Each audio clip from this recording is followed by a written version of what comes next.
How is everyone doing today? I hope you are all well, and if you are not, I hope things get better for you soon. Welcome back to the channel. I've got a true story for you today. It is strange, it is dark, and it is mysterious. And it details the terrifying events that occurred in one of the most remote, utterly isolated ghost towns in North America, Kennecott, Alaska, a town frozen in time, haunted not just by history, but by the powerful, vengeful curse of the copper mine itself. Before we get into the story, I want to ask you a quick question. Where in the world are you watching this video from right now? Go down into the comment section and let me know. I always enjoy seeing how far the strange, dark, and mysterious family extends. Now, let's get into the story. Our narrative takes us back to the far northern frontier of Alaska, high up in the Wrangell Street Elias National Park, to a ghost town named Kennecott. Kennecott was once a booming, thriving mining camp built almost entirely around a massive copper deposit discovered in the early 1900s. It was an industrial marvel, accessible only by a single winding railroad track deep in a wilderness defined by immense glaciers and towering, impossibly cold mountains. The town was abandoned abruptly in 1938 when the copper ran out. The company packed up its operations, but rather than removing the buildings, they simply locked the doors and walked away. The result is a perfectly preserved, silent industrial town of colossal wooden structures, mill buildings, and processing facilities, all left at the mercy of the brutal Alaskan winters. The entire place is a frozen monument to greed and haste. Our story focuses on a team of 3 civilian engineers and 1 historian hired by the National Park Service in the early 1990s. Their mission was straightforward: assess the structural integrity of the massive mill building, the largest wooden structure in Alaska, before the Park Service could begin preservation efforts. They were essentially historians of decay. The team consisted of Dr. Aaron Wells, the lead engineer, and an expert in cold weather physics. Ben and Lisa, 2 structural technicians, and Dr. Ellen Gray, the historian, who was obsessed with the strange, short, and wildly profitable history of the Kennecott mine. The team arrived in late October. The last bush plane dropped them off, promising to return in exactly 2 weeks. They were equipped with satellite phones, generators, and enough high-tech monitoring gear to stabilize a small skyscraper. The atmosphere in Kennecott was immediately unsettling. The town felt utterly, profoundly silent. The immense wooden mill building, 12 stories high, built into the side of the glacier, loomed over them like a massive sleeping beast. Everything was covered in a deep layer of dust and ice. Dr. Gray, the historian, quickly uncovered the source of the town's strange, dark, and mysterious energy. She found old, local rumors that suggested the Kennecott copper deposit was not a natural occurrence. The local Athabascan tribes had long warned against mining that specific mountain, claiming it was the heart of the sleeping stone, and that the rich copper veins were the frozen metal blood of a powerful, ancient mountain spirit. Taking the copper, they warned, would result in a terrible, slow, and specific curse upon the thieves. Dr. Wells, the engineer, dismissed this as folklore. He was focused on the mill building. As they began their structural analysis, they discovered something physically impossible. The massive wooden beams and supporting trusses that made up the enormous structure were not simply cold. They registered an internal temperature several degrees lower than the external air temperature. The wood was actively, aggressively cold, acting as a massive heat sink, drawing energy out of the air. "It's thermodynamic nonsense," Wells muttered, checking his sensors. "The wood is radiating cold. It's colder than the ice it's built into." Over the next few days, the team began to feel the effects of this impossible cold. Their high-tech generators constantly stalled. Their batteries drained at an unnatural rate. The temperature inside their own heated cabin remained stubbornly frigid. Then, the phenomena became more focused and terrifying. Ben, the structural technician, was working alone on the 7th floor of the mill, installing a stress monitor onto a massive beam. He was wearing thick gloves and a heavy parka.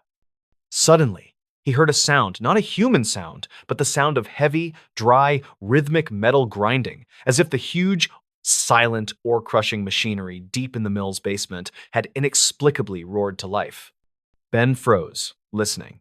The sound was followed by a sharp, clear voice, not from the radio, but originating from the hollow wooden walls right next to him. The voice was deep, resonant, and spoke in perfect, clear English, yet it sounded like gravel being scraped against steel. The voice said simply, "Thief." Return the blood. Ben threw his tools and scrambled down the 12 flights of stairs in a blind panic. When he reached the bottom, he found the other members of the team, who had heard nothing but Ben's screams echoing in the vast empty structure.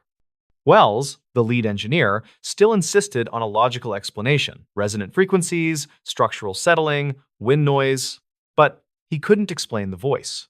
Dr. Gray, however, knew. She had found a specific reference in the old mine logs. The local Athabascan legend warned that the curse of the Heart of the Sleeping Stone was not aimed at their lives, but at their warmth and their tools.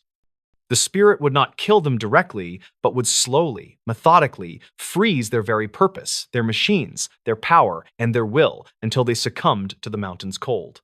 The most bizarre, dark, and mysterious event occurred the next night. The team was huddled in their cabin, afraid to leave.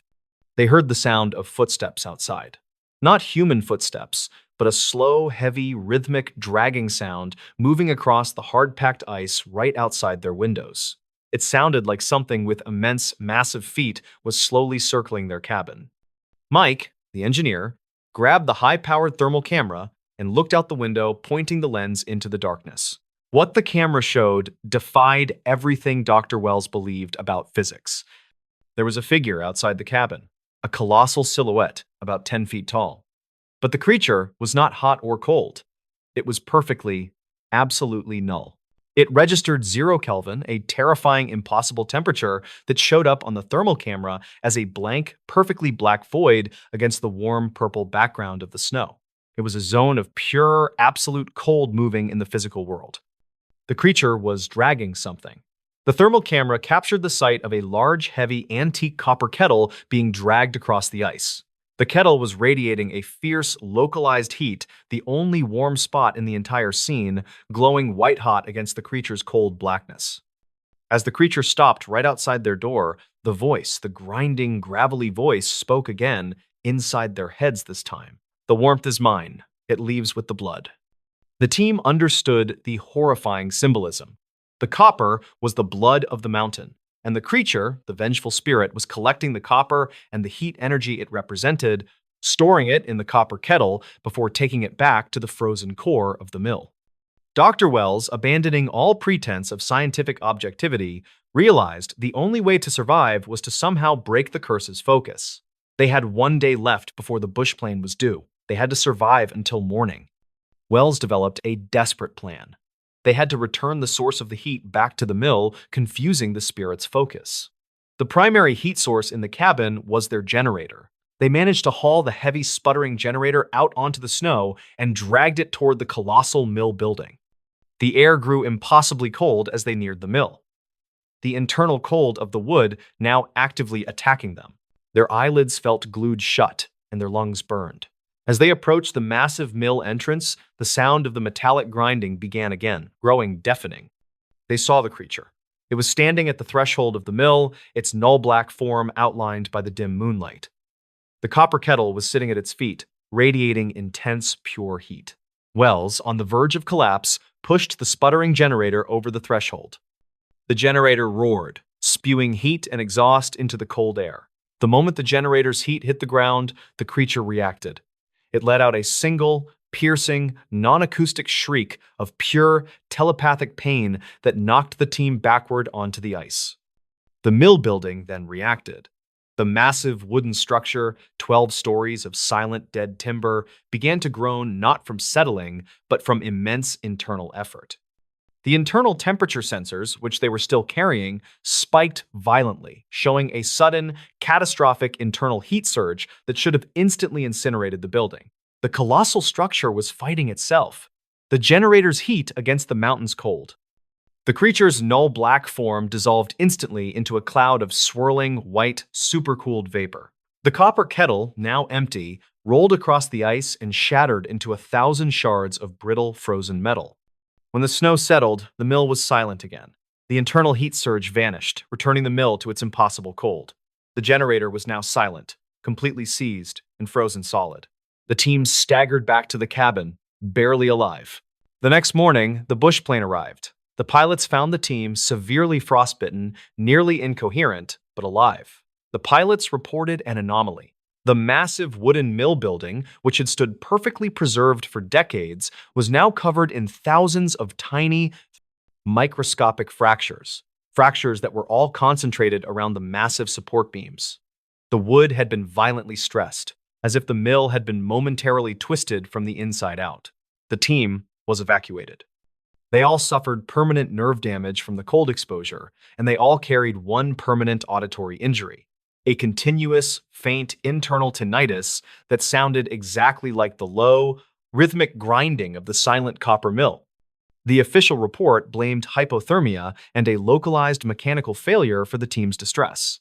Dr. Wells, however, never practiced engineering again. He dedicated his life to researching the strange, dark, and mysterious relationship between geometry and heat.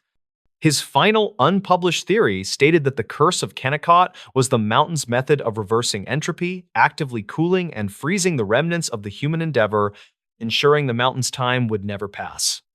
The final dark postscript to the story.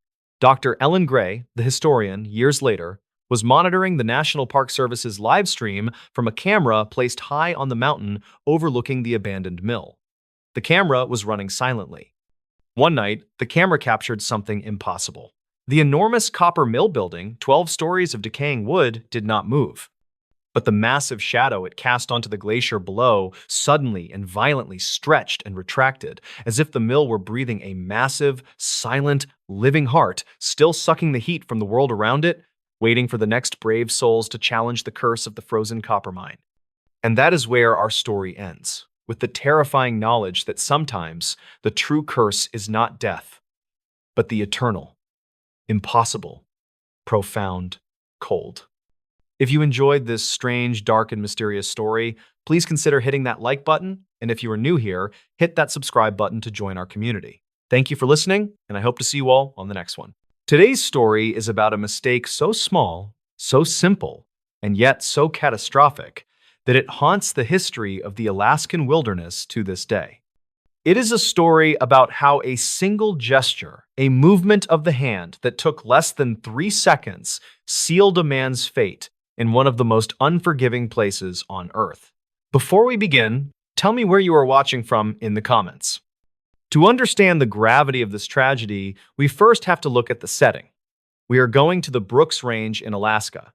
This is not the Alaska of cruise ships and tourist gift shops. This is the deep bush. It is a place of jagged, snow-capped peaks, endless valleys of tundra, and rivers that freeze so solid you can drive a truck over them. It is a place where the sun refuses to set in the summer and refuses to rise in the winter. It is a landscape that is indifferent to human life. It does not care if you are hungry, it does not care if you are cold, and it certainly does not care if you made a clerical error. In 1981, a man named Carl McCunn decided he was going to conquer this landscape not with a gun, but with a camera. Carl McCunn was 35 years old. He was a wildlife photographer, but he was also a bit of a drifter, a rock and roll fan, and a guy who everyone seemed to like. He had long, shaggy hair, a thick beard, and an easygoing smile. He was originally from West Germany, but had grown up in San Antonio, Texas, before finding his way to the Pacific Northwest and eventually Alaska. He worked odd jobs on the Trans-Alaska Pipeline, making good money, but his real passion was photography. Carl had a dream. He wanted to do what the great nature photographers did. He wanted to immerse himself in the wild, alone, for months on end, to capture the raw beauty of the Alaskan wilderness without the interference of civilization. He wanted to photograph the caribou migrations, the wolves, the bears, and the changing of the seasons. So, in late 1980, he began planning his magnum opus. He would spend 5 months from March to August camped alone at a remote, unnamed lake in the Brooks Range, about 75 miles northeast of a tiny settlement called Fort Yukon. Carl was not a total novice. He had spent time in the woods before. He knew how to handle a rifle. He knew how to set up a camp. But Carl had a fatal flaw. He was a dreamer. And sometimes dreamers overlook the boring, gritty details of reality. In March of 1981, Carl hired a bush pilot to fly him out to this remote lake. The plane was a small, single-engine aircraft on skis, capable of landing on the frozen surface of the lake. They loaded up the plane. Carl brought an immense amount of gear. He had 500 rolls of film, he had 2 rifles and a shotgun for protection and hunting. He had hundreds of pounds of beans, rice, and dried meat. He had photography equipment worth thousands of dollars. As the plane hummed over the white, frozen expanse of the Brooks Range, Carl must have felt the thrill of adventure. He was leaving the noise of the world behind. The pilot landed the plane on the ice. The engine idled, the propeller spinning against the cold air. They unloaded the boxes. Carl McCunn stood there in his parka, breathing in the frigid air, looking at the spot that would be his home for the next 5 months. And this is where the mystery begins. This is where the first domino fell. The pilot, a man who had flown many people into the bush, asked Carl a standard question. When do you want me to come back and pick you up? Now, in the world of bush flying, this is the most important conversation you will ever have. You set a date. You set a time. You set a backup date in case of bad weather. You write it down. You pay a deposit. But Carl was casual. He told the pilot, I am not sure yet. I might stay a bit longer. I might leave early. I will figure it out. The conversation was loose, vague. Carl McCunn was under the impression that he could just signal a plane when he was ready, or that this pilot would check on him at the end of the season. The pilot, on the other hand, left with the understanding that Carl McCunn had not yet hired him for a return trip, and that Carl would likely find another way back, perhaps with friends who were coming to visit, or another charter service. The pilot got back in his plane, taxied across the ice, and took off. Carl watched the plane disappear into the white sky. The sound of the engine faded away, leaving behind a silence so deep and heavy it felt like a physical weight. Carl was now completely alone. For the first few months, everything went according to plan. It was a photographer's paradise. As spring melted into summer, the ice on the lake broke up. The tundra exploded with wildflowers. The days grew longer until the sun was circling the sky 24 hours a day. Carl spent his days hiking and taking incredible photos. He chronicled his life in a diary. His entries from this time are filled with wonder.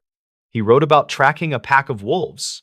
He wrote about the majesty of the grizzly bears that roamed the valley. He cooked his beans, he read his books, and he felt like he was living the dream. He was the king of his own private kingdom. But as July turned into August, the reality of the Alaskan calendar began to set in. In the Brooks Range, summer is a fleeting, beautiful lie. By mid-August, the air starts to get crisp. The leaves on the dwarf willows turn gold and then blood red. The sun starts to dip below the horizon again.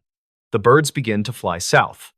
Carl McCunn realized it was time to go home. His provisions were starting to run low. He had eaten most of his good food. He was down to the basics. And, more importantly, he was ready to develop those 500 rolls of film and show the world what he had seen. He began to wait for a plane. Every time he heard a distant hum, he would scramble out of his tent, scanning the sky. But the hum would usually fade away, just a high-altitude commercial jet flying 30,000 feet above, completely unaware of the man standing down there. August passed. The nights started getting cold. Frost began to cover his tent in the mornings. The lake water grew dark and slushy, preparing to freeze again. Carl began to worry.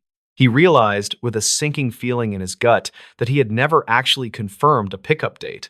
He had assumed the pilot would remember him. He had assumed that someone would come looking. He wrote in his diary, I think I should have used more foresight about arranging my departure. I will soon find out. And then it happened.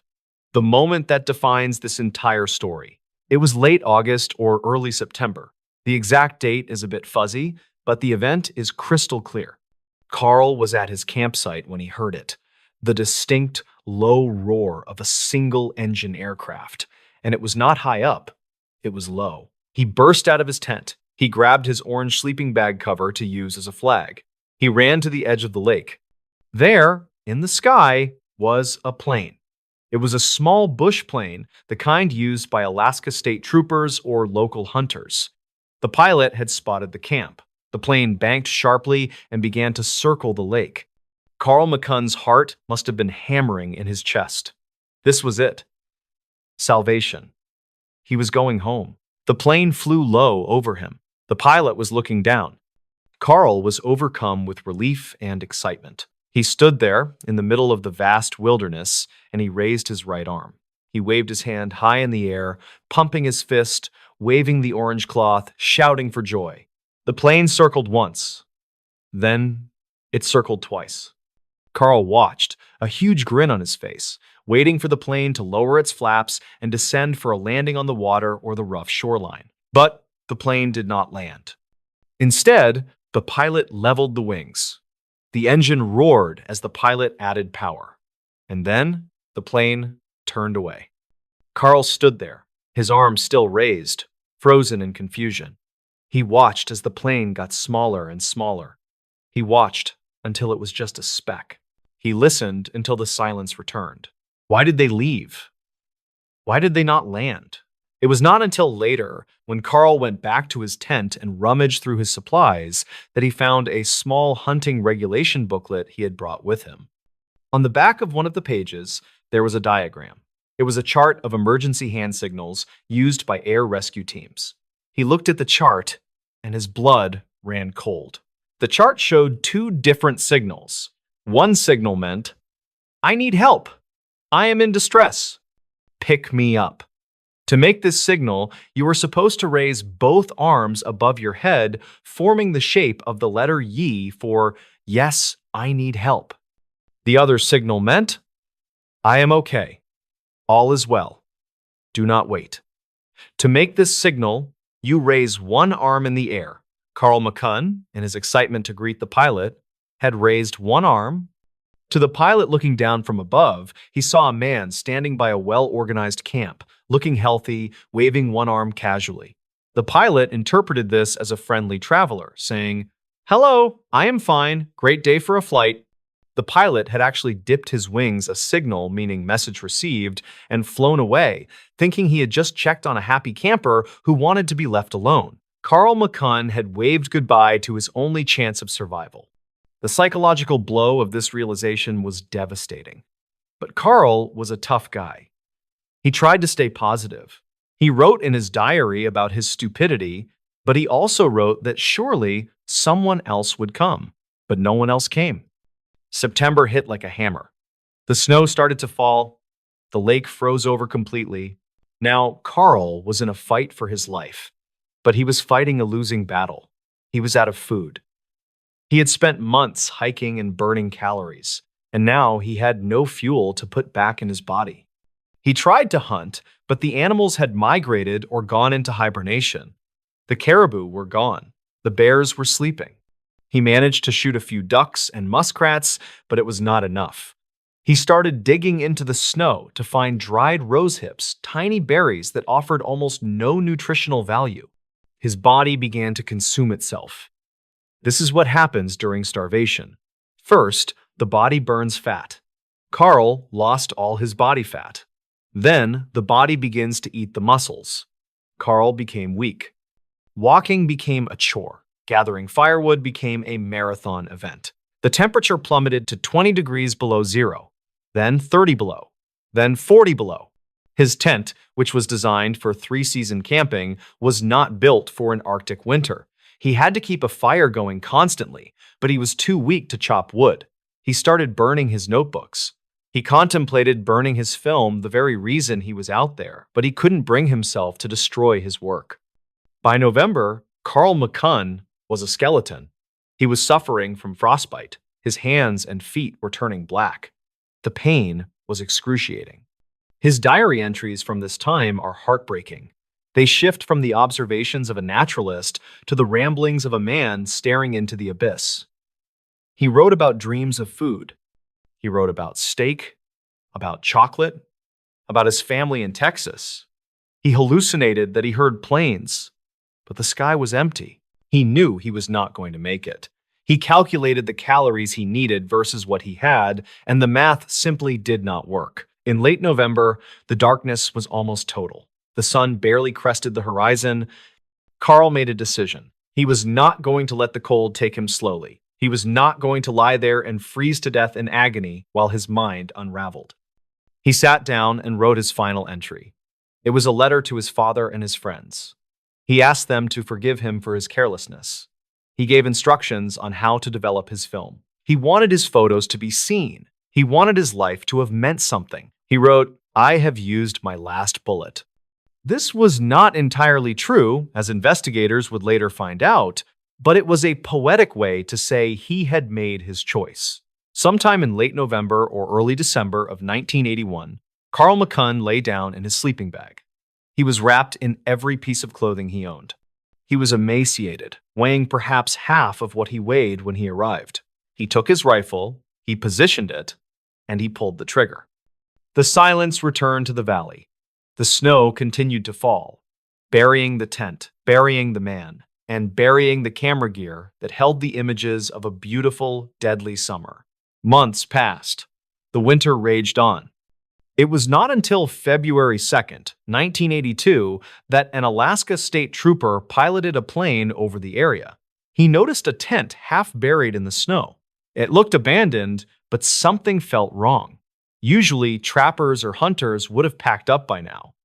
The trooper landed the plane on the frozen lake. He strapped on his snowshoes and hiked up to the campsite. The scene was eerie. It was perfectly silent. The wind whistled through the bare trees. The trooper approached the tent. He called out, "Hello? Anyone home?" There was no answer. The trooper unzipped the frozen door of the tent. Inside, he found the frozen body of Carl McCunn. He was incredibly thin, his face gaunt. Next to him was his diary, and right near the body was his driver's license. Carl had taken it out and placed it clearly in view so that whoever found him would know exactly who he was without having to search his pockets. It was a final act of consideration from a man who had been known for his kindness. But the most haunting thing found at the campsite was a small note, scrawled on a piece of paper. It read, "Dear God in heaven, please forgive me my weakness and my sins. Please look over my family." And then, a second note, perhaps the most tragic of all, "They flew right over me. I waved, they waved back, and then they left." The story of Carl McCunn became a legend in Alaska, a cautionary tale told to every greenhorn and newcomer who steps off a plane in Fairbanks or Anchorage. The photos he took were eventually developed. They were stunning. They showed the breathtaking beauty of the Brooks Range, the jagged mountains, the wildflowers, the herds of caribou moving like a river across the land. They showed a man who was deeply in love with the world. But looking at those photos now, it is hard not to see the ghost in the frame. It is hard not to think about the man behind the camera, the man who had everything he needed to survive, except for a calendar and a clear understanding of a hand signal. It is a reminder that in the wild, the line between life and death is razor thin. It is not always a bear attack or a fall from a cliff that kills you. Sometimes it is just a misunderstanding. Sometimes it is just a wave of the hand. Carl McCunn wanted to be one with nature. In the end, nature claimed him completely. He became part of the frozen landscape he loved so much, leaving behind only a tent, 500 rolls of film, and a story that makes you wonder. If you were standing there, alone in the silence, watching that plane fly away, what would you have done? So, the next time you are out in the woods, or even just hiking a local trail, remember Carl. Make a plan. Tell someone where you are going. And if you ever see a plane and you need help, remember to use two hands, because one hand might just be a wave goodbye. Today's story is about a manhunt that sounds like it was written for a Hollywood action movie, but it is 100% true. It involves a man who possessed superhuman endurance, a man who could vanish into thin air, and a man who triggered the first ever aerial police chase in history. Before we begin, tell me where you are watching from in the comments. Now, let's get into the story. To understand how impossible this story is, you first have to understand the environment. We are going to the far northern edge of Canada, to the Yukon and Northwest Territories border. The year is 1931. This is a place where the sun barely rises in the winter. The temperature routinely drops to 40, 50, sometimes 60 degrees below zero. It is a land of silence, snow, and death. If you make a mistake here, You do not just get hurt, you freeze solid. In July of 1931, a stranger arrived in the small settlement of Fort McPherson. He was a man of few words. In fact, he barely spoke at all. He was about 35 years old, with piercing blue eyes and a strong, stocky build. He told people his name was Albert Johnson. Now, in the North, people tend to be private. They do not ask too many questions. But Albert Johnson was different. He was not just private. He was hostile. He bought supplies, flour, sugar, a rifle, and ammunition, and then he floated down the Peel River on a makeshift raft. He eventually found a spot on the banks of the Rat River to build a cabin. But this was not a normal cabin. Most trappers build a simple shack to keep the wind out. Albert Johnson built a fortress. He cut down trees and built a small, squat cabin, roughly 8 feet by 10 feet. He sank the logs deep into the frozen ground. He cut shooting ports, small holes in the walls, so he could fire a gun in any direction without being seen. He built the door to be reinforced. It was as if he was preparing for a war. For the first few months, Johnson kept to himself. But in December of 1931, the local indigenous trappers began to notice something strange. Their traps were being triggered. Someone was springing them and hanging them in the trees. This is a huge violation of the unwritten code of the bush. You do not mess with another man's livelihood. The trappers complained to the Royal Canadian Mounted Police, the RCMP, or the Mounties. On December 26, 1931, a police officer named Constable Alfred King and a special constable named Joe Bernard decided to pay Albert Johnson a visit. It was a routine check. They just wanted to tell him to knock it off. They trekked 60 miles through the snow to get to Johnson's cabin.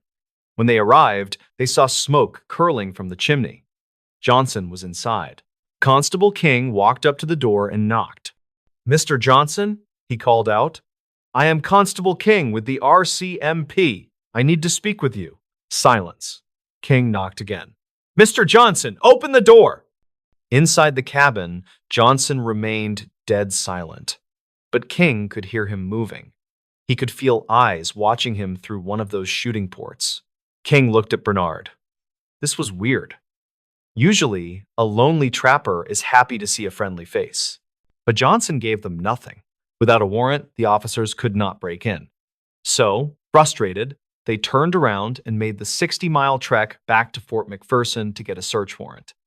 5 days later, King returned. This time, he brought 3 other officers with him. They had a warrant. They meant business. They approached the cabin.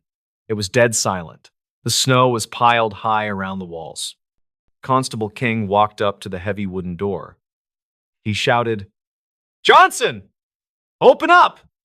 We have a search warrant." There was no answer. King stepped forward and put his hand on the door to push it open. Boom! A shot rang out from inside the cabin. The bullet punched through the wooden door and slammed into Constable King's chest. King was thrown backward into the snow, blood pouring from his wound. The other officers scrambled for cover behind the trees. They opened fire on the cabin, peppering the logs with bullets. But Johnson had built his fortress well. The bullets just thudded harmlessly into the thick timber. The officers were in a panic. Their friend was bleeding out in the snow, and they were pinned down by a maniac in a bunker. They managed to crawl out, grab King, and drag him to safety. They loaded King onto a dog sled and raced him back to civilization. It was a miracle, but King survived. Now, the gloves were off. You do not shoot a Mountie and get away with it. A posse was formed. It was led by Inspector Eames. He gathered 9 men, 42 dogs, and 20 pounds of dynamite. They were going to blast Albert Johnson out of his hole. On January 9th, 1932, the posse arrived at the cabin. It was 40 degrees below zero. A blizzard was raging. They surrounded the cabin. Inspector Eames shouted for Johnson to surrender. The only answer was a gunshot. The siege began. The police fired hundreds of rounds into the cabin. Johnson returned fire with deadly accuracy. He moved from one shooting port to another, keeping the 9 men at bay. Finally, Inspector Eames had enough. He ordered the dynamite to be brought forward. One of the officers crawled through the snow, lit a fuse on a 4-pound bundle of dynamite, and tossed it onto the roof of the cabin. The explosion was massive. It shattered the silence of the Arctic night. The roof of the cabin collapsed. One of the walls blew out. The cabin was reduced to a smoking pile of rubble. The officers stood up. They lowered their guns. There was no way anyone could have survived that. It was over. They began to walk toward the ruins to recover the body. Suddenly, from the smoking debris, a figure rose up. It was Albert Johnson. He had dug a foxhole inside the floor of his cabin and had hunkered down during the explosion. He popped up like a jack-in-the-box and opened fire. The officers dove into the snow. They could not believe it. This man was unkillable. The weather was getting worse. The officers were freezing. They were running low on food for the dogs. They realized they could not take him that night. So, incredibly, the posse retreated. They left Albert Johnson alone in the ruins of his fortress. When they returned a few days later, Johnson was gone. Thus began the most famous manhunt in Canadian history. Albert Johnson was on the run. But he was not running like a normal man. He was running like a machine. The conditions were horrific. It was now roughly 50 degrees below zero. Most men would die of exposure within hours without a fire and a tent. Johnson had no tent. He had no sleeping bag. He had very little food. And he was being chased by expert trackers and indigenous guides who knew the land better than anyone. But Johnson was always one step ahead. He used tricks that baffled the trackers. He would walk backward in his snowshoes for miles to make it look like he was going the other way. He would walk in the tracks of caribou herds to hide his footprints. At night, he did not build a fire because the smoke would give him away. So, how did he survive? How did he not freeze to death? He dug down into the snowbanks to create tiny, insulated caves to sleep in. He ate whatever he could find. Some reports say he chewed on tree bark and raw small game he managed to snare on the run. This is where the legend of his toughness grew. He was consuming the land itself to keep going. The posse chased him for weeks. Every time they thought they had him cornered, he vanished. At one point, Johnson reached a barrier that the police thought would stop him. It was the Richardson Mountains. These are steep, jagged peaks that form a wall between the Yukon and the Northwest Territories. In the dead of winter, they are considered impassable. The police blocked the only two passes through the mountains. They sat there, waiting, thinking, "We have him trapped. He has to come through here." But Johnson did not use the passes. In the middle of a blizzard, in pitch-black darkness, Albert Johnson did the impossible. He climbed a 7,000-foot vertical cliff face of ice and rock. He did this without climbing gear, wearing heavy winter clothes, carrying a rifle and a backpack. When the trackers found his tracks at the top of the mountain a few days later, they were stunned. The indigenous guides looked at the cliff and said it was impossible. But the tracks were there. Johnson was superhuman, but the law was catching up. On January 30th, the posse caught up to him in a thick patch of forest. They spotted him. "Surrender, Johnson!" Johnson responded with his rifle. In the chaotic gunfight that followed, a brave young officer named Constable Edgar Millen was shot through the heart. He died instantly. Now, Johnson was a cop killer twice over, or at least he had killed one and wounded another. The Mounties were furious. They were not going to let this man escape. They realized that on foot, they could not match him. Johnson was moving too fast. He was averaging nearly 30 miles a day in deep snow. So they called in a secret weapon. For the first time in the history of police work, they hired an airplane to help in a manhunt. They called in a legendary bush pilot named Wilfred Wap May.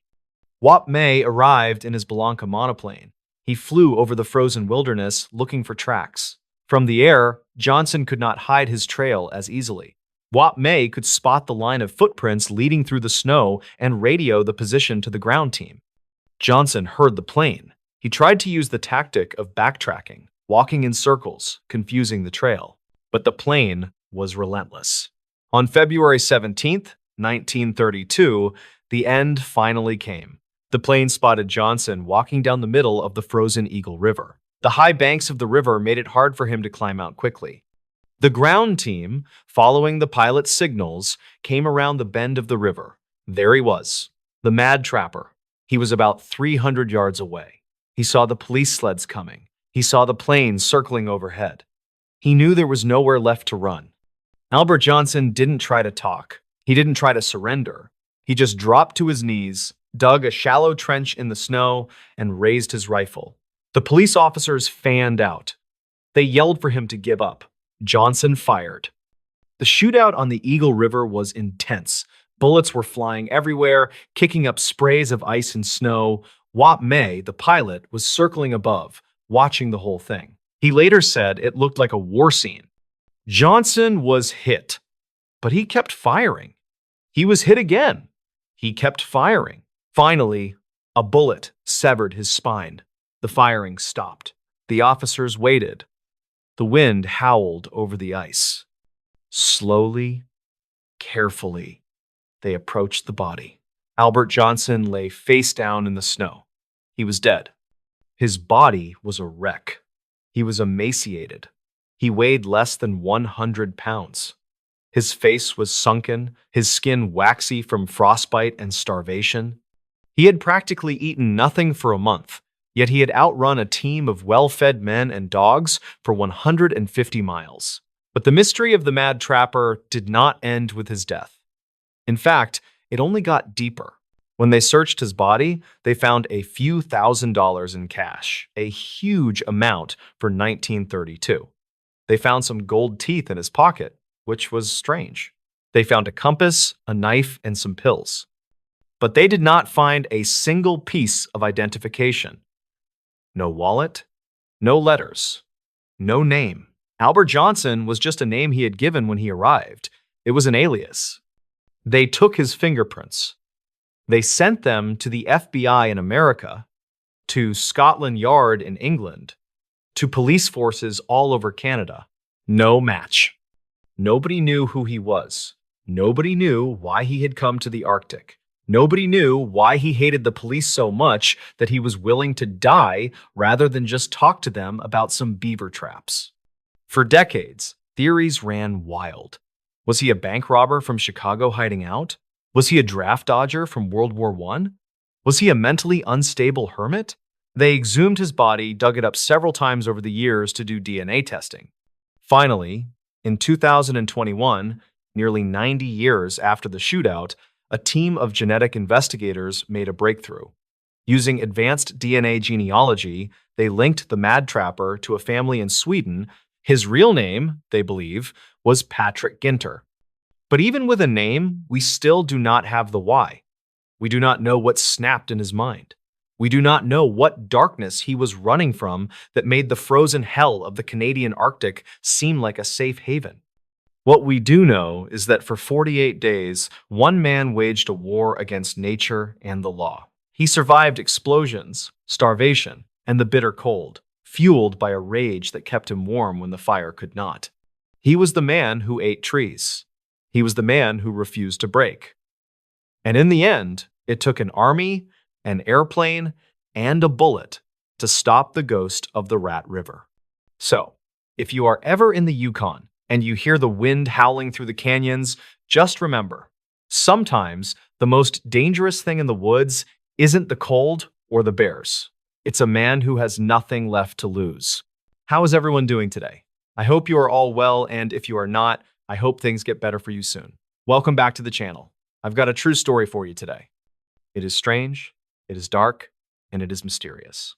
And it details the horrifying events of a winter survival story that goes far beyond simple desperation, uncovering a terrible pact and a sequence of inexplicable phenomena that haunt one of the most infamous mountain passes in American history, Donner Summit. Before we get into the story, I want to ask you a quick question. Where in the world are you watching this video from right now? Go down into the comment section and let me know. I always enjoy seeing how far the strange, dark, and mysterious family extends. Now, let's get into the story.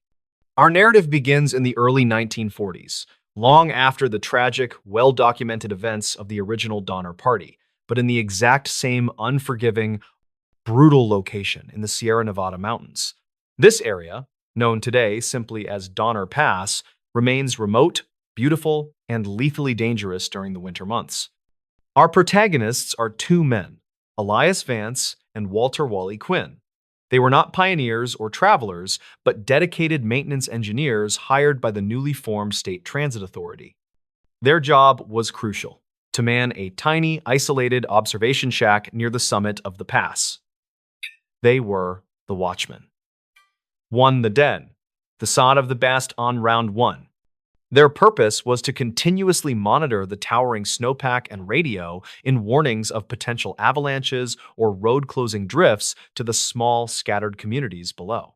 The Watch Shack was essentially a concrete bunker, a small, windowless, heavily fortified structure anchored directly into the granite, equipped with a shortwave radio, minimal supplies, and enough food for two men for exactly 3 weeks. The plan was simple. They would hike in, stay for 3 weeks, and then a relief team would hike in to swap them out.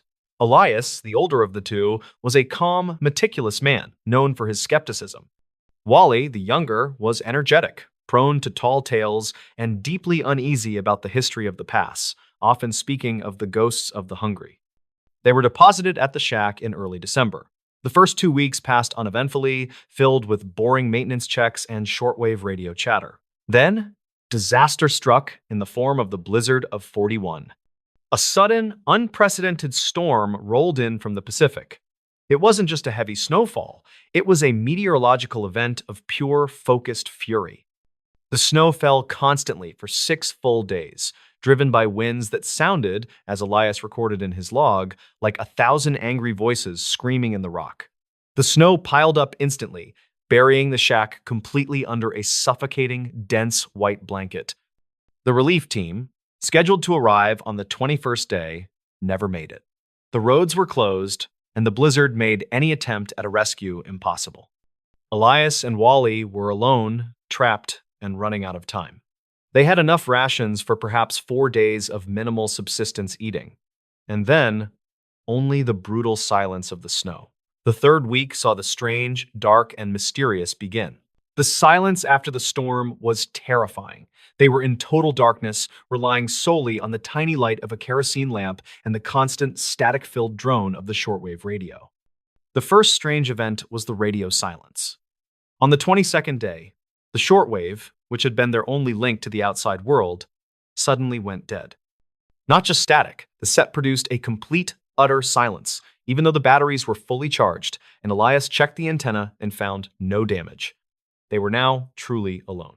The next day, the real terror began. Elias and Wally were sitting in the near darkness, conserving their last rations, when they both heard it. A sound of something scraping against the concrete ceiling directly above them. It was not the sound of wind or ice. It was a precise, rhythmic, heavy scrape, scrape, scrape, as if something with immense weight and sharp claws was slowly dragging itself across the solid 6-inch thick roof of the bunker. Elias, the rational man, grabbed an iron pry bar. He checked the pressure gauge, which showed the snowpack above them was over 15 feet thick. No known animal could survive, much less move, through that density of snow and ice. The scraping continued for an hour, growing louder and more deliberate, seeming to circle the tiny bunker. Wally, pale and shaking, whispered, "It's the hunger, Elias. The hunger has found us." On the 25th day, with the food completely gone and the gnawing pain of starvation setting in, Wally made a proposal, a chilling pact born of desperation. "Elias," Wally rasped, his voice weak, "we are going to die. But we can choose how. The past takes what it is owed. We have a radio log, a place name, a record of our existence. We leave one record behind, a final message. We agree. The first one to lose the fight leaves a note for the other." Elias, too weak to argue, reluctantly agreed to the grim, unspoken terms. The final survivor would detail the last actions, ensuring the outside world knew their struggle. It was a pact of final dignity against the inevitable. On the 28th day, Elias lost the ability to stand. He was lying on the cot, his mind slipping into feverish confusion. Wally was barely moving, curled up on the floor. It was then that the sphere returned to full operation. The shortwave radio, which had been silent for 6 days, suddenly blared to life. Elias scrambled to the set, expecting to hear the military or the rescue team. But the radio was not broadcasting human voices. It was broadcasting a single, continuous sound of chewing. It was a wet, sickening sound of flesh and bone being slowly, deliberately torn and crushed. The volume was immense, the sound filling the tiny shack, echoing every starved thought in their heads. The sound was accompanied by a single, high-pitched, metallic whine that made the teeth ache. The sound persisted for exactly 10 minutes, then abruptly cut off, returning the radio to the previous heavy silence. Wally, now sitting up, his eyes wide and black, looked at Elias. "It's telling us what to do," he whispered, his voice dangerously even. "The past demands it. It's showing us the future." On the 30th day, Wally was gone. Elias woke from a fitful, feverish sleep to find Wally's cot empty. His heart hammered in his chest. He dragged himself across the floor, searching the tiny bunker. Wally was not there. The single, heavily reinforced door, the only way in or out of the bunker, was still sealed shut by the internal locking mechanism that only Elias could reach. The bunker was a tomb, and Wally had vanished from inside a sealed coffin. Elias was alone, surrounded by the silence of the radio and the crushing darkness of the snowpack. He found Wally's final note tucked under his pillow, written in a shaky, almost incomprehensible hand. The note didn't talk about the pact or the radio. It read simply, "The watchman must report. The summit needs its voice." Elias spent the next 2 days in a state of delirious starvation, convinced he was hallucinating the empty bunker, the radio silence, and the terrifying sound of chewing. Then, the final, inexplicable event occurred. The shortwave radio blared to life again. This time, it was not the chewing sound. It was the sound of a human voice, Elias's own voice, but faint, distant, and distorted by static. Elias listened, terrified, as his own voice broadcast a series of precise, detailed weather and snowpack readings, followed by the clear, calm sign-off he used every day. "This is Watchman Vance reporting clear conditions. End transmission." The voice then faded back to silence. Elias was sitting there, weak, starving, and unable to speak. Yet the radio was broadcasting a complete current weather report in his voice, reporting clear conditions from inside a sealed, snowbound tomb. Elias realized the terrifying truth.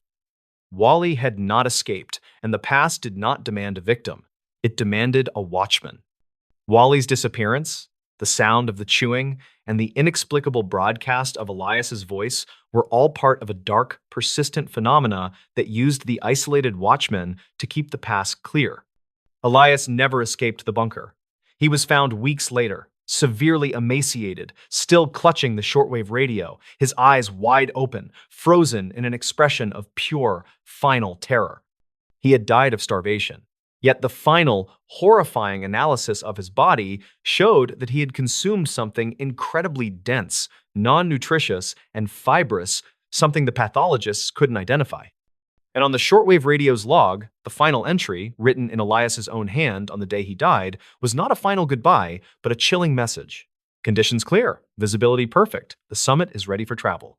The most terrifying postscript to the story is that for the next 50 years, truckers, train engineers, and local residents who traveled the Donner Pass often reported hearing a faint, garbled voice cutting through their commercial radio bands, a voice giving outdated, nonsensical weather reports, and always signing off clearly, "This is Watchman Quinn reporting clear conditions." End transmission. The pass had taken its watchman, and in return for their ultimate sacrifice, it granted them eternal, starving servitude, binding their consciousness to the mountain itself to endlessly report the clear conditions that lure the next travelers into its ancient, hungry trap.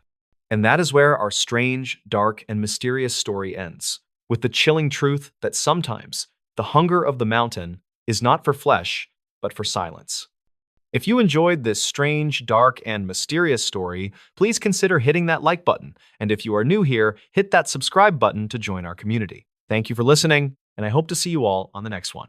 Today's story is about one of the most baffling disappearances in North American history. It is a case that sparked the largest search and rescue operation ever conducted in the Great Smoky Mountains, involving the FBI, the Green Berets, and thousands of volunteers. Yet, to this day, it remains unsolved. This is the story of Dennis Martin. Before we begin, tell me where you are watching from in the comments. To understand how truly terrifying this story is, you first have to understand the setting. The Great Smoky Mountains National Park, straddling the border between North Carolina and Tennessee, is a place of ancient, breathtaking beauty. It is named for the natural fog that hangs over the range and looks like large smoke plumes. It is a dense, temperate rainforest with over 800 square miles of wilderness. It is a place where families go to make memories, to camp, and to escape the noise of the city. But the locals know something else about these mountains. They know that the terrain is unforgiving. The vegetation is so thick, often called rhododendron hells, that a person can step 5 feet off the trail and completely disappear from view. It is in this vast green ocean of trees that the Martin family arrived for a Father's Day weekend trip. It was June 14th, 1969. Bill Martin, a successful architect from Knoxville, Tennessee, had been looking forward to this trip all year. It was an annual tradition for the Martin family. Every Father's Day, the men of the Martin family, Bill, his father Clyde, and his 2 sons, would hike into the mountains to camp. This year, they were headed to a place called Spencefield. Spencefield is a grassy bald, a high-altitude meadow sitting along the Appalachian Trail. It offers stunning views and wide-open spaces, making it a perfect spot for camping. Bill brought along his 2 sons. There was his older son, Douglas, and his younger son, Dennis. Dennis Martin was just 6 years old. He was a cute kid, a little small for his age, with a mop of dark hair and an adventurous spirit. On this particular trip, Dennis was wearing a very distinct outfit.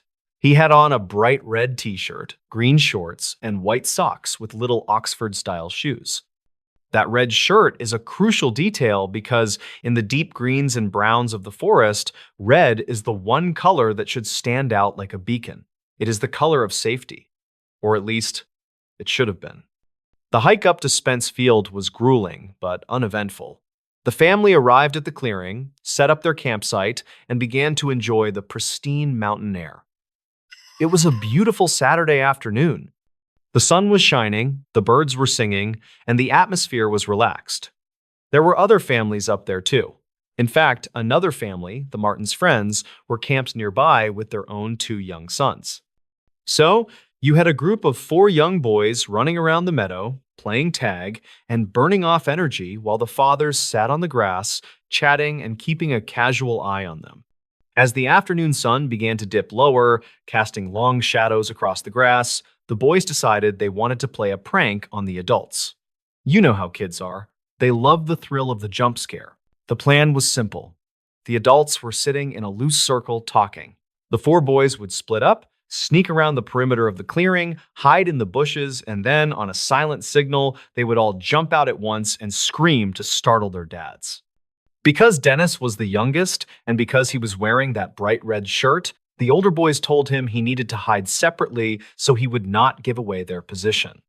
The 3 older boys went one way, creeping to the left. Dennis, eager to play his part perfectly, went the other way. He trotted off alone toward a patch of dense brush on the edge of the forest. Bill Martin watched his son go. He saw the flash of the bright red shirt as Dennis ducked behind a large bush. Bill smiled, knowing exactly what the kids were up to. He leaned back, ready to play along, ready to act surprised when the boys jumped out. He watched the bush where Dennis was hiding. He was only about 20 or 30 feet away. It was close. Close enough to throw a baseball. Close enough to hear a twig snap. A few minutes passed. The tension built in that playful way children love. Then, the signal was given. Boom. From the left side of the clearing, the 3 older boys burst out of the bushes, screaming and laughing. The fathers jumped, feigning shock, laughing along with the kids. It was a chaotic, happy moment of family fun. But Bill Martin was not looking at the 3 boys. He was looking to his right. He was looking at the bush where Dennis had hidden. He was waiting for his 6-year-old to jump out and join the fun. But Dennis did not jump out. The laughter of the other boys died down. They looked around, breathless and smiling. "Where's Dennis?" one of them asked. Bill stood up. He felt a tiny prick of annoyance, thinking maybe Dennis had misunderstood the plan or was just being shy. "Dennis?" he called out. "Okay, buddy, you got us. You can come out now." There was no answer, just the sound of the wind moving through the tall grass of Spence Field. Bill walked over to the bush. He expected to see his son crouch down, giggling, hand over his mouth. Bill reached out and pulled the branches aside. There was nothing there. The space behind the bush was empty. At that specific moment, panic did not set in fully. Not yet. The human brain tries to rationalize things. Bill assumed Dennis had just moved to a better hiding spot. Maybe he had crawled a little further back into the woods to be even sneakier. "Dennis!" Bill yelled louder. "Come on out!" Bill stepped past the bush and entered the tree line. He walked 10 yards, then 20 yards. He scanned the woods. The trees were dense here, the undergrowth thick with rhododendrons and mountain laurel. "Dennis!" Silence. Bill turned back to the other adults. The look on his face had changed. The other fathers saw it immediately, that sudden, sharp transition from relaxation to alertness. They all stood up. "He's not there," Bill said, his voice rising in pitch. For the next 10 to 15 minutes, the men frantically searched the immediate area. They ran in widening circles, calling Dennis's name. They checked the nearby trails. They checked the steep drop-offs. But there was no sign of him. No flash of a red shirt. No sound of a crying child. It was as if the earth had simply opened up and swallowed him whole in the span of 3 minutes.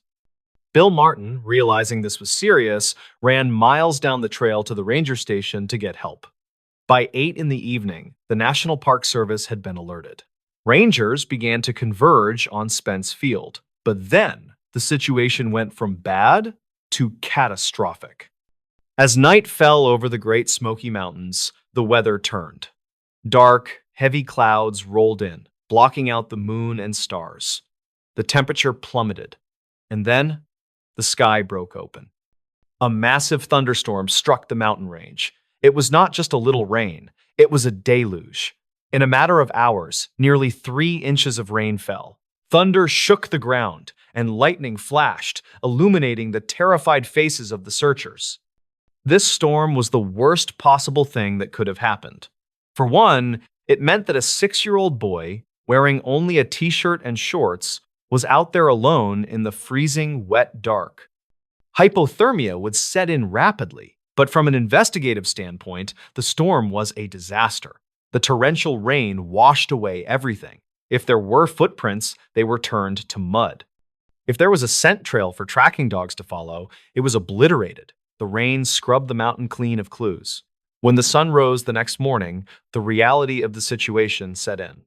Dennis Martin was gone, and the clock was ticking. What followed was the largest search effort in the history of the National Park Service. News of the missing boy spread across the country. It touched a nerve. Everyone could imagine the horror of a child lost in the woods. Volunteers flooded into the park. We are talking about Boy Scout troops, college students, firemen, police officers, and local hunters. At the peak of the search, there were over 1,400 people scouring the mountainside. The search was massive, but it was also chaotic. In 1969, search and rescue protocols were not as refined as they are today. The massive influx of well-meaning volunteers actually created a problem. Thousands of people trampling through the woods destroyed any potential physical evidence that the rain had missed. They left their own footprints, dropped their own trash, and created so much noise that if Dennis had been crying out for help, no one would have heard him over the shouting of the searchers. Desperate to find the boy, the request went all the way to the White House. President Richard Nixon was briefed on the situation. In an unprecedented move, the federal government sent in the Green Berets, the special forces of the United States Army. 64 highly trained Green Berets were deployed to the Smokies. These were men trained to track enemies in the jungles of Vietnam. If anyone could find a 6-year-old boy in the woods, it was them. They set up a grid search. They moved shoulder to shoulder, crawling through the brush, checking every hollow log, every cave, every crevice. Helicopters with thermal sensors, which were primitive at the time but still high-tech for the era, flew overhead. Bloodhounds were brought in. Days turned into a week. A week turned into 2. Despite the Green Berets, the helicopters, the bloodhounds, and the thousands of volunteers, they found absolutely nothing. No scrap of red cloth, no shoe, no body. However, there were strange clues. Clues that have fueled mysteries and conspiracy theories for over 50 years. The first clue was a set of footprints found near a stream miles away from Spence Field. The tracks were small, the right size for a 6-year-old. But here is the strange part. One footprint was from an Oxford shoe, like Dennis was wearing. The other footprint was barefoot. Why would he take off one shoe? And why were the tracks leading into such rugged, dangerous territory, far away from where he disappeared? The searchers followed the direction of the tracks until they vanished into the brush, but they led to nowhere. The second clue, or rather, the second lead, is the most disturbing part of this entire story. It is the detail that keeps people awake at night. Several miles away from Spence Field, around the same time Dennis went missing, a tourist named Harold Key was hiking with his family near an area called Sea Creek. This area is very remote, rugged, and difficult to access. Harold Key and his family heard something terrifying. They heard a scream. It was an enormous, sickening scream. Harold Key described it later as a scream that definitely came from a child, a scream of pure terror. Harold stopped and scanned the ridge above him to see where the noise came from. He saw movement. Through the trees, he saw a figure, but it was not a child. Harold Key told investigators that he saw a wild man. He described a disheveled, rough-looking man moving quickly through the trees. The man appeared to be hiding, moving with a strange, stealthy gait. But the most chilling detail was that this man appeared to be carrying something on his shoulder. Harold Key could not make out exactly what the bundle was, but he saw something red. Remember, Dennis Martin was wearing a bright red shirt. Harold Key thought the man looked suspicious enough that he reported it to the park rangers and the FBI. He told them about the scream, the rough-looking man, and the red object. Now, you would think this would be the breakthrough. You would think the FBI would swarm that ridge, hunting for this wild man. But that is not what happened. The FBI and the Park Service authorities determined that the sighting was too far away from Spence Field to be relevant. They calculated the distance and the ruggedness of the terrain and decided that a 6-year-old boy could not have traveled that far in the time between his disappearance and when Harold Key heard the scream. They concluded that there was no way the two events were connected. They dismissed the lead. Years later, however, expert trackers and hikers have disputed this dismissal. They argue that if Dennis had been abducted, if someone had grabbed him the moment he stepped behind that bush, the kidnapper could have moved quickly. Or perhaps Dennis, fueled by the adrenaline of panic, had run much faster and further than anyone estimated. But the authorities kept the Harold Key sighting quiet for a long time. It was not until much later, through Freedom of Information Act requests and leaked documents, that the public learned the full extent of this sighting. There is another layer to the wild man theory. The Great Smoky Mountains have a long history of folklore involving feral humans, or mountain men who live completely off the grid, deep in the woods, detached from civilization. While most people dismiss these as campfire stories, there have been actual documented cases of fugitives and hermits living in those mountains for years without being detected. Did Dennis Martin stumble upon one of these individuals? Was he snatched by a predator who used the chaos of the mountains to hide? The search for Dennis Martin was eventually scaled back and then finally called off. It remains the most extensive and expensive search in the park's history. The Green Berets packed up and left. The volunteers went home. The Martin family was left with a hole in their hearts that would never heal. Bill Martin spent the rest of his life looking for his son. He spent his fortune, his energy, and his sanity trying to find answers. He never gave up hope that perhaps Dennis was still alive somewhere, or that at least his remains would be found so he could give him a proper burial. But the mountain never gave Dennis back. There is a tragic footnote to this story. Years later, overwhelmed by the grief and the lack of closure, and possibly suffering from other life struggles, Bill Martin passed away. Some say he died of a broken heart. The mystery of what happened on that grassy hill in 1969 destroyed not just one life, but an entire family. To this day, if you hike the Appalachian Trail near Spence Field, it is a beautiful, serene place. The views are just as spectacular as they were in 1969. But if you know the story, the silence of the woods feels a little heavier there. You look at the dense rhododendron thickets, the hells, and you wonder, how does a boy vanish in 60 seconds? Did he get lost and succumb to the elements, his small body hidden in a crevice that searchers missed by inches? Was he taken by a mountain lion? Though no blood or torn clothing was ever found. Or was there something darker roaming the woods that day? A wild man who saw a flash of a red shirt and seized an opportunity? We will likely never know the truth. The disappearance of Dennis Martin remains one of the most unsettling mysteries of the national park system.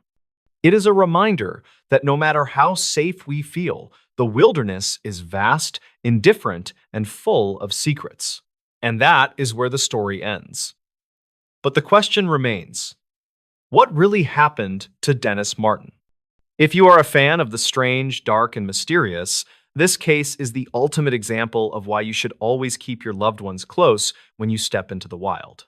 Because sometimes, all it takes is a single moment, a single turn around a bush for someone to be gone forever. Hello, everybody, and welcome back to the channel. I hope you're having a strange, dark, and mysterious day, because today we are looking at an object that is supposed to measure time, but instead became a terrifying harbinger of temporal dislocation. This is the story of a man whose life was perfectly normal until a simple piece of jewelry told him he was living on a day that didn't exist. This is the story of the watch that stopped on the wrong day. Before we dive into the deep end of the mysterious, do me a favor. If you enjoy this type of content, please take a second to subscribe to the channel, like this video, and let me know in the comments what city you are watching this video from. Your support helps me keep telling these strange, dark, and mysterious stories. Our story begins in the city of Boston, Massachusetts in the late 1980s. Our protagonist is a man named Victor Thorne. Victor was a history professor at a respected university, known for his meticulous research and absolute reliance on facts. He was a creature of routine, and his most prized possession was an antique, self-winding Swiss watch, a beautiful piece of craftsmanship that had belonged to his grandfather. The watch was a reliable timepiece. Victor wound it every evening and wore it every day. It had a small circular window that displayed the current day of the week, Monday through Sunday. The date everything went wrong was a Thursday. Victor woke up at 7 a.m., exactly as usual. He put on his suit, grabbed his briefcase, and strapped the watch onto his wrist. He glanced down at the face to check the time before heading out the door. The time was correct, 7:28 a.m. But the small day of the week window was wrong. It was stopped, frozen permanently on the word Saturday. Victor frowned. The watch hadn't stopped completely. The hour and minute hands were moving perfectly, the sweep second hand tracking the time with impeccable accuracy. Only the day of the week mechanism was stuck. He knew he hadn't worn the watch on the previous Saturday. He wore a different one on weekends. He assumed the mechanism must have jammed overnight. Victor, ever the practical man, tried to fix it. He pulled out the crown and manually cycled the date mechanism. It clicked perfectly through the days. Friday, Saturday, Sunday, Monday. He cycled it all the way to Thursday, then pushed the crown back in. The day read, Thursday. He went to work, taught his classes, and finished his day. When he returned home that evening, he checked his watch to wind it. The watch was running perfectly, but the day of the week window was frozen again. It displayed Saturday. This time, Victor felt a prickle of unease. He was certain he had set it to Thursday. He spent the next hour examining the watch under a jeweler's loupe. He could find no physical defect. The internal gears governing the day wheel seemed flawless. It was a complete mechanical mystery. He decided to leave it on Saturday and simply ignore the jammed mechanism. The next day, Friday, Victor arrived at the university. He was in the faculty lounge discussing a history paper when a colleague mentioned the upcoming weekend. "Can't wait for Saturday," the colleague said, stretching. Victor instinctively glanced at his watch. The day window still read Saturday. The time was exactly 10:01 a.m. Just as he looked at the watch, he felt a sudden, profound drop, not physical, but internal, like the feeling you get when a roller coaster crests a peak. The air around him suddenly felt heavy and flat. The vivid colors of the room seemed to momentarily dull, and the ambient noise of the lounge, the clinking of coffee cups, the muffled conversations seemed to compress. The feeling passed in a fraction of a second, so fast that neither of his colleagues noticed. But when Victor looked back at his colleague, the man was no longer talking about the weekend. He was staring intently at a stack of papers. 17-1. Anyway, as I was saying about the French Revolution, the colleague continued, picking up a sentence that Victor had completely missed. The primary catalyst was economic disparity. Victor looked at his watch again. The time was still 10:01 a.m. He felt a sudden, growing sense of unreality. He checked his phone and his briefcase clock. Both were running perfectly, showing that 1 minute had elapsed. He went home that evening, disturbed, but unable to pinpoint the source of his anxiety. The next morning, Saturday, Victor woke up. He put on his casual clothes. He looked at his watch. It was running perfectly. The day window still read, Saturday. He felt no internal drop, no sensation of temporal compression. The day felt perfectly normal, aligning with his own internal calendar. That afternoon, he went to a bookstore he frequented every Saturday. The owner, a friend, greeted him warmly. "Victor, good to see you. How was your Thursday? Did you get those books you were looking for?" Victor stared at him. "It was fine, but today is Saturday, John. I was here last Saturday." John frowned. "Victor, you know you weren't here last Saturday. You told me you had a conference. Today is Saturday, October 21st. Victor knew, absolutely and certainly, that the previous day had been Friday, October 21st. He spent the rest of that Saturday in a state of growing panic, checking dates everywhere, newspapers, library, microfiche, his own calendar. Everything confirmed that he was in the correct timeline. But his internal clock, the watch on his wrist, and the subtle interactions he had with the world suggested otherwise. He realized the horror. The day mechanism of the watch was not broken. It was correct. The day window reading Saturday was true. But the day he was living was Thursday. He was experiencing a 2-day temporal displacement. His entire existence was running on a Saturday loop while the rest of the world marched through Thursday and Friday. The moment he tried to interact with the world on those wrong days, the world compensated, skipping the conversation, adjusting the details, making him feel the temporal drop as reality smoothed itself out. He tried to prove it. On the next Thursday, which his watch insisted was Saturday, he called his wife, who was away on a business trip. "Darling, what are you doing right now?" he asked. "I'm boarding the plane, Victor." "We talked about this," she said patiently. Victor looked at his own detailed calendar. Her flight wasn't scheduled until Saturday morning. He realized the danger. He wasn't just observing a time difference, he was living a parallel existence that was constantly being corrected by the primary reality. The Saturday he was living was his own personal 2-day time loop, caused by the watch that was somehow anchored to a different timeline. He tried to throw the watch away. He wrapped it in a towel and tried to bury it in his garden. But every time he returned from a brief errand, the watch was back on his nightstand, running perfectly, still displaying Saturday. He took it to a master clockmaker, explaining only that the day mechanism was stuck. The clockmaker spent a week with the watch, finally returning it and stating, "Baffled. Professor, I disassembled and reassembled the day wheel 3 times. There is no physical flaw. The watch is simply refusing to move past Saturday." Victor finally understood the profound implication. The watch was keeping him locked in a cycle of time that was continually being corrected. The climax of the story came exactly 1 week after the initial incident, on the next Thursday, which Victor's watch stubbornly displayed as Saturday. Victor was teaching a lecture on the fall of the Roman Empire. The class was large, and he was standing at the podium. He glanced at his watch. The time was 1:05 p.m. The day was Saturday. As he spoke, he felt the familiar, terrifying temporal drop. The colors dulled, and the sound compressed. The world was skipping forward 2 days to compensate for his presence in the wrong time. When the feeling subsided, he was still standing at the podium, but the classroom was now empty. The chalkboard was clean. The desks were cleared. The clock on the wall read 3:05 p.m. He had been thrown 2 hours forward in time, completely skipping his own lecture, simply because the reality had to eliminate the 2 hours of conversation he was not supposed to have on a Thursday. He was furious, terrified, and desperate. He raised his wrist and screamed at the watch. "What do you want?" He looked down at the face.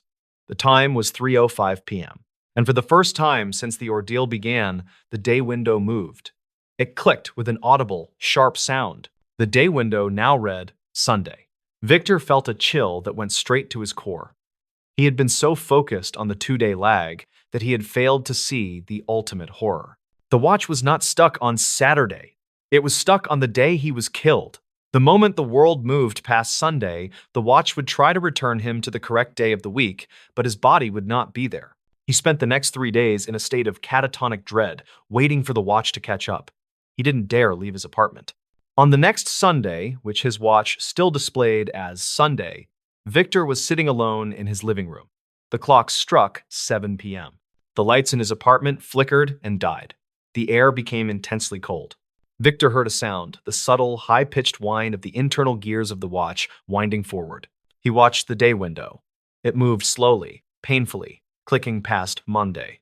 Victor felt the final, ultimate temporal drop. The darkness was absolute. He woke up the next morning. He was lying on the floor. The apartment was still dark. He looked at his wrist. The watch was gone. He was alive. He had survived the temporal jump. But as he staggered to his feet, he looked down at his hand. He was no longer wearing his old silk pajamas. He was wearing clothes he didn't recognize, a heavy, faded gray institutional uniform. He stumbled to the window and looked out. It was still Boston, but the cars were different.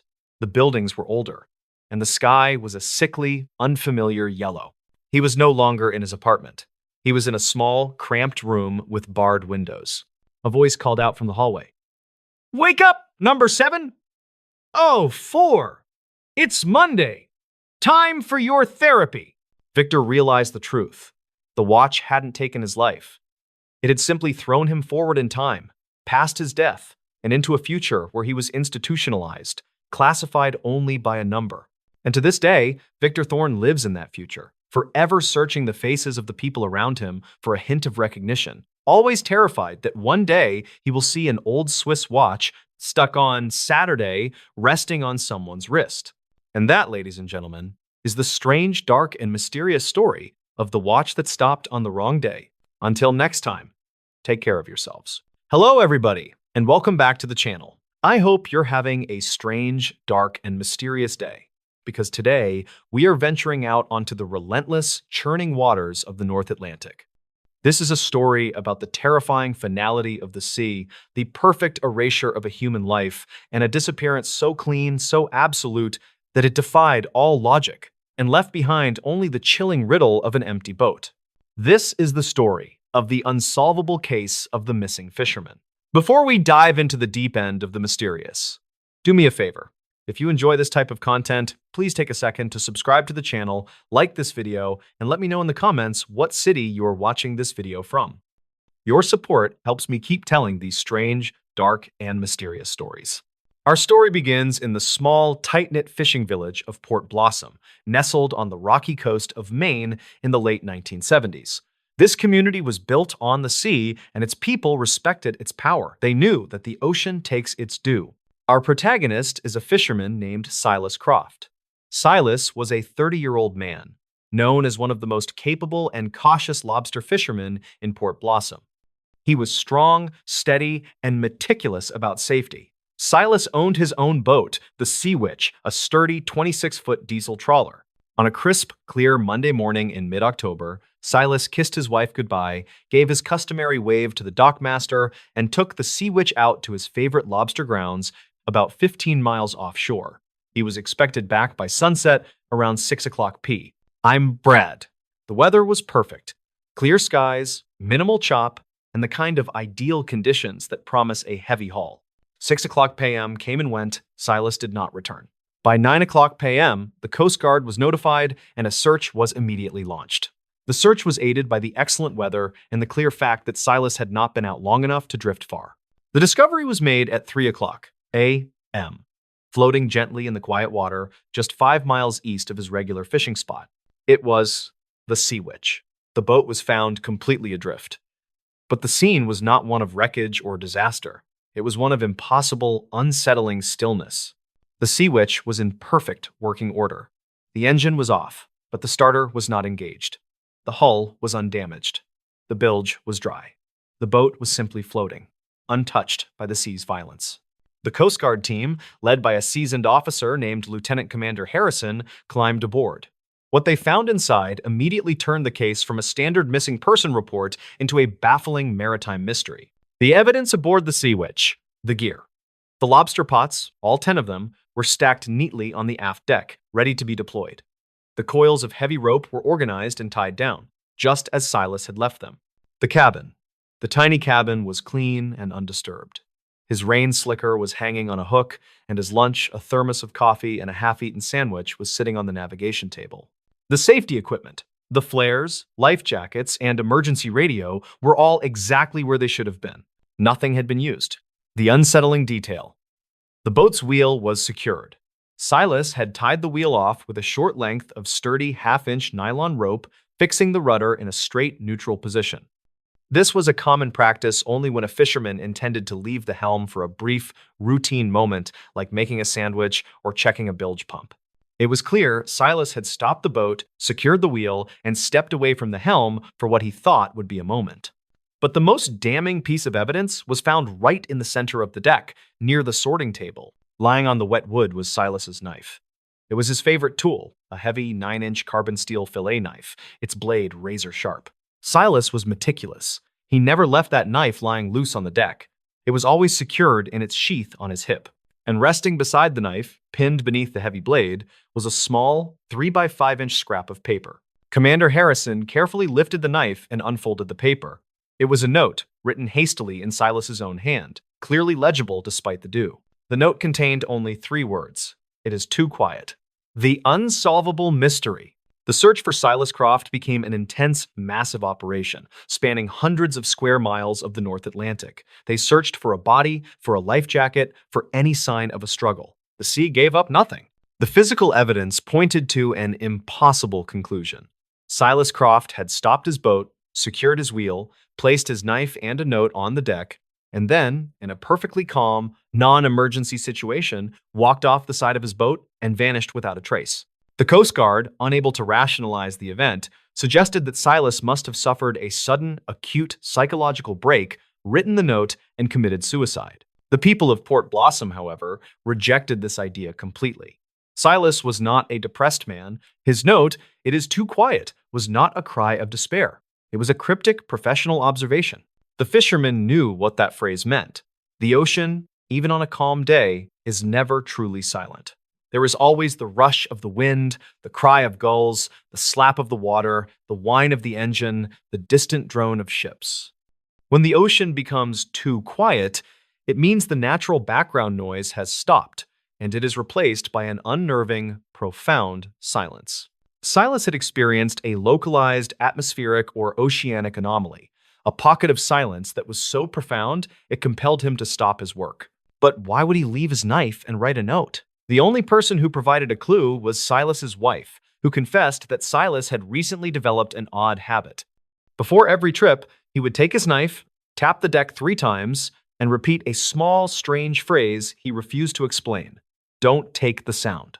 A private investigator hired by the family focused on the only truly abnormal physical evidence, the 3-word note and the secured wheel. He believed that Silas had heard something in the silence that demanded his attention. He theorized that Silas had anchored his boat not to have lunch, but to get a better look at something floating nearby, something he didn't want to lose track of. But if he was going to look, why wouldn't he take his binoculars? Why leave the knife? The case went cold, haunting Port Blossom for decades. The Sea Witch was eventually salvaged, but the question of what happened to its captain remained unanswered. The second incident. The mystery reignited exactly 10 years later, in October 1988.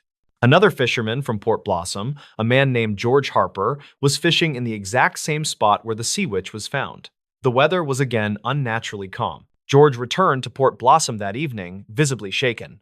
He stumbled off his boat and immediately went to the Coast Guard station, where he demanded to speak only to Commander Harrison, who was still serving in the area. George recounted a terrifying experience. He had been pulling in his lobster traps when the engine on his boat suddenly stalled, despite being brand new and flawlessly maintained. He tried to restart it, but the ignition was dead. The moment the engine died, the silence descended. "It wasn't just quiet, Commander," George whispered to Harrison. "The air felt thick, heavy. The gulls stopped flying. The water, it stopped moving. It was like I was floating in a tank of glass." George, terrified, grabbed his radio to call for help. Just as he lifted the microphone, he heard a sound, a slow, rhythmic thump that seemed to emanate not from the water, but from the bottom of his hull. Thump, thump, thump. He described the sound as being huge, like a deep heartbeat. George said he felt an overwhelming, irresistible urge to look over the side of the boat. He walked to the stern, resisting the urge to open his mouth or make any noise. As he reached the railing, the rhythmic thumping stopped. In its place, George heard a whisper, faint and dry, that seemed to come from the deep water directly beneath him. The whisper spoke a single complete sentence. "The sound is needed now." George was paralyzed with terror. He dropped to the deck and crawled back to his cabin, where he found his rifle. He sat there, pointing the rifle at the water for 2 hours, until, suddenly, the silence broke. The gulls cried, the water lapped, and the engine on his boat suddenly roared back to life without him touching the ignition. He raced back to shore. He explained that Silas Croft hadn't committed suicide, nor had he been the victim of a random event. Silas had encountered an entity in that patch of ocean, something ancient and sentient that required silence to reveal itself, and demanded sound as a form of payment or tribute. George theorized that Silas, a man who knew the rules of the sea, had heard the call in the silence. He anchored the wheel and placed his knife down as a mark of respect and neutrality. Then, he went over the side, not to commit suicide, but to investigate the unearthly silence, thinking his silence would protect him. But the note, "It is too quiet," was the last noise he ever made. It was his final, fatal mistake, a word spoken, a sound made, which was immediately taken by whatever lay beneath the still water. Commander Harrison was skeptical, but the sheer terror in George's eyes was undeniable. He filed the report, classifying the event as an isolated anomaly. But George Harper quit fishing that day. He moved inland and never spoke of the sea again. He left Port Blossom knowing that in that particular stretch of the North Atlantic, the rules of physics and biology do not apply. If you stop your boat and the world falls silent, you have to be perfectly still, because the quiet entity is listening, and if you give it any sound, a word, a sigh, or the small thump of a body hitting the water, it will take the sound, and you forever.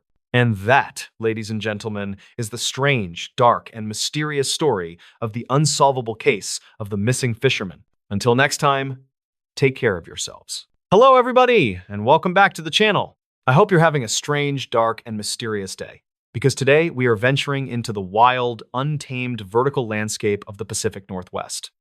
This is a story about the primal power of nature, the crushing isolation of the high peaks, and a mystery that involves two highly experienced climbers who reached the summit only to have the mountain itself devour them whole.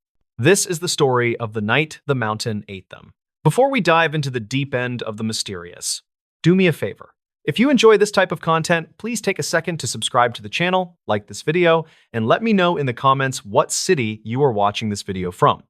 Your support helps me keep telling these strange, dark, and mysterious stories. Our story centers on Mount Rainier, the colossal, glacier-covered stratovolcano that dominates the skyline of Washington state. Rainier is magnificent, but it is also one of the deadliest peaks in the world, responsible for hundreds of climbing fatalities. The event we are focusing on took place in the late summer of 1998. Our protagonists are two men, Ethan Cole and Marcus Bell. They were not tourists, they were seasoned professionals. Ethan was a veteran mountain guide with dozens of successful ascents of Rainier. Marcus was a highly skilled search and rescue technician. They were both physically impeccable and technically brilliant. They decided to attempt a difficult, rarely used route on the mountain's eastern face, a punishing, technical climb known for its deep crevasses and volatile weather. They planned a 4-day expedition, fully stocked with emergency supplies, satellite phones, and specialized mountaineering gear. Their objective was not just the summit, but to test a new geological sensor for the National Park Service. They departed on a Thursday morning, leaving their itinerary and coordinates with the park's ranger station. For the first 3 days, the climb went perfectly. The weather was clear, the ice was solid, and the men were making excellent time. Their scheduled check-ins with the ranger station were routine and cheerful. On Sunday morning, the 4th day, the weather changed dramatically. A sudden, unexpected storm rolled in, a ferocious whiteout blizzard that dropped visibility to 0 and sent temperatures plummeting. The last satellite phone call came in at exactly 10:05 a.m. Ethan's voice was strained, but calm. "Ranger Base, this is Cole. We've reached the summit. We are logging the sensor data now. The storm hit fast. Visibility is 0. Winds are 60 knots. We are establishing the emergency summit anchor and beginning descent immediately. We'll check in at Camp Muir in 8 hours. Copy that, Cole, the ranger responded. Be safe. Get off that mountain. That was the last time anyone spoke to Ethan Cole or Marcus Bell. 8 hours passed. No check-in at Camp Muir. 12 hours passed. No call. 24 hours passed. The storm raged relentlessly. On Monday morning, when the storm finally broke, revealing a clear, brutal blue sky, the largest search and rescue operation in the history of Mount Rainier was launched. Dozens of teams, helicopters, and specialized radar equipment scoured the summit area. The conditions were perfect for spotting anything. The snow was fresh and the visibility was unlimited. The search teams expected to find one of two things: the men's emergency anchor and their bodies encased in ice, or a debris field indicating a fall down the face.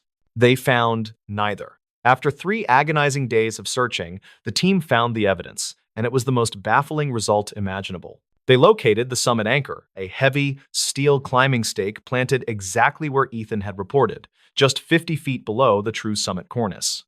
The anchor was secure, and the rope attached to it had been meticulously cut, not broken, suggesting the men had finished their task and started their descent. Following the rope track, they found the men's packs. The 2 large, brightly colored climbing backpacks were discovered neatly stacked, resting on a flat slab of rock near the edge of a small crevasse. The packs were full, containing food, extra clothing, and emergency beacons. Everything was there. But the men were gone. The most chilling discovery was made inside the packs. Attached to the harness of Ethan's pack was a waterproof nylon pouch. Inside, they found the last remaining piece of evidence: the digital camera used to record their climb, along with the prototype geological sensor. The sensor data was logged perfectly, recording the precise moment they reached the summit. The digital camera contained only 7 photographs. The first 6 were perfectly normal shots of the ascent, showing happy, confident men against stunning vistas. The final photograph was taken from the summit, 10 minutes after the final call to the base. It was a picture of the storm. The image was a swirling, opaque wall of white snow and wind, illuminated only by the camera flash. It captured the terrifying ferocity of the whiteout. But in the bottom left corner of the frame, there was a faint, blurry shape, a dark, irregular outline against the white snow. It was too indistinct to identify, but it looked unnaturally sharp, almost geometric. The men had been standing right there, packs stacked, rope anchored, camera in hand, and they had simply vanished. The subsequent investigation ruled out every rational explanation. Avalanche. There was no sign of an avalanche chute or debris nearby. Crevasse fall. The closest crevasse was shallow, and there was no damage to the lip of the crevasse or the snow surrounding it. Hypothermia. Exposure. The men had abandoned their full packs, which contained the gear that would have saved their lives. They would never willingly discard their emergency insulation and food in a whiteout. Foul play. Impossible. They were alone on the summit. The only physical evidence remaining was the faint, dark shape in the final photo, and a single, unexplainable finding from the geological sensor. The data from the prototype sensor showed that at the exact moment the final photograph was taken, the ground beneath their feet registered an impossible reading. A sudden, massive spike in low-frequency seismic activity, not caused by an earthquake, but by something vibrating with immense power, a deep, resonant thrum that lasted only 3 seconds. The initial theory was that the men had encountered some kind of deep, hidden vent or gas pocket, and the sudden release of volatile gases caused them to lose consciousness and wander away. But this was quickly dismissed as scientifically unsound. The mountain ranger who had taken the final call, a man named Deputy Miller, was particularly haunted by the disappearance. He couldn't shake the feeling that the mountain hadn't merely killed them, it had consumed them. Years later, Deputy Miller was on patrol in the same region, dealing with an unrelated hiker accident when he was forced to spend the night in a rudimentary emergency shelter located a few thousand feet below the summit. It was a cold, clear night, and the mountain was utterly silent. Miller was drifting off to sleep when he heard a soft, metallic clink coming from directly outside the shelter. It sounded exactly like the small carabiner of a climbing rope hitting a rock. Miller immediately went outside, his flashlight raised. The snow was undisturbed. But as he scanned the steep rock face, the beam of his flashlight caught something clinging to the ice, about 50 feet up. It was a small object, frozen into the ice of the mountain. Miller spent an hour carefully climbing up to the spot. He chipped the object free and brought it down to the shelter. It was an old, tarnished silver locket. It didn't belong to either of the missing climbers, but it was undoubtedly a personal, sentimental item. As Miller held the locket, he saw that it was scratched and warped, as if it had been subjected to immense pressure. He managed to pry it open.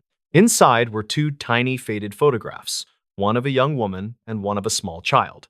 And etched into the silver of the locket's interior, barely visible, was a series of tiny, repeating symbols, the complex fractal pattern that had also been seen on the object dug up in Siberia, and the one engraved on the monolith in the Challenger Deep.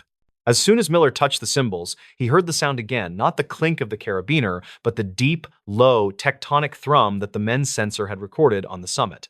The sound was not external, it was vibrating in the core of the locket. Deputy Miller immediately realized the chilling implication. The mountain itself was not just rock and ice, it was a shell, and the tremor was the sound of something immense and ancient shifting beneath the surface. The men, at the moment of their success, had stood on a temporary gateway, and the mountain had simply pulled them inside, taking their locket as a payment or a token. Miller returned the next day with a team, but the patch of ice where he had found the locket was gone, replaced by fresh snow. He never revealed the existence of the locket or the terrifying vibration. He knew the mountain had simply given him a warning, and he was wise enough to heed it. To this day, the case of Ethan Cole and Marcus Bell remains officially classified as disappearance in extreme conditions. But the climbers who frequent the eastern face of Mount Rainier know the truth. They speak of certain nights on the summit when the stars are too bright and the ground feels strangely hollow. And sometimes, when they anchor their ropes into the ice, they can hear a faint metallic clink far beneath them, a sound that suggests the mountain is not empty inside, but is waiting, holding something or someone for all of time. And that, ladies and gentlemen, is the strange, dark, and mysterious story of the night the mountain ate them. Until next time, take care of yourselves. Today's story is about one of the most baffling maritime mysteries in modern history.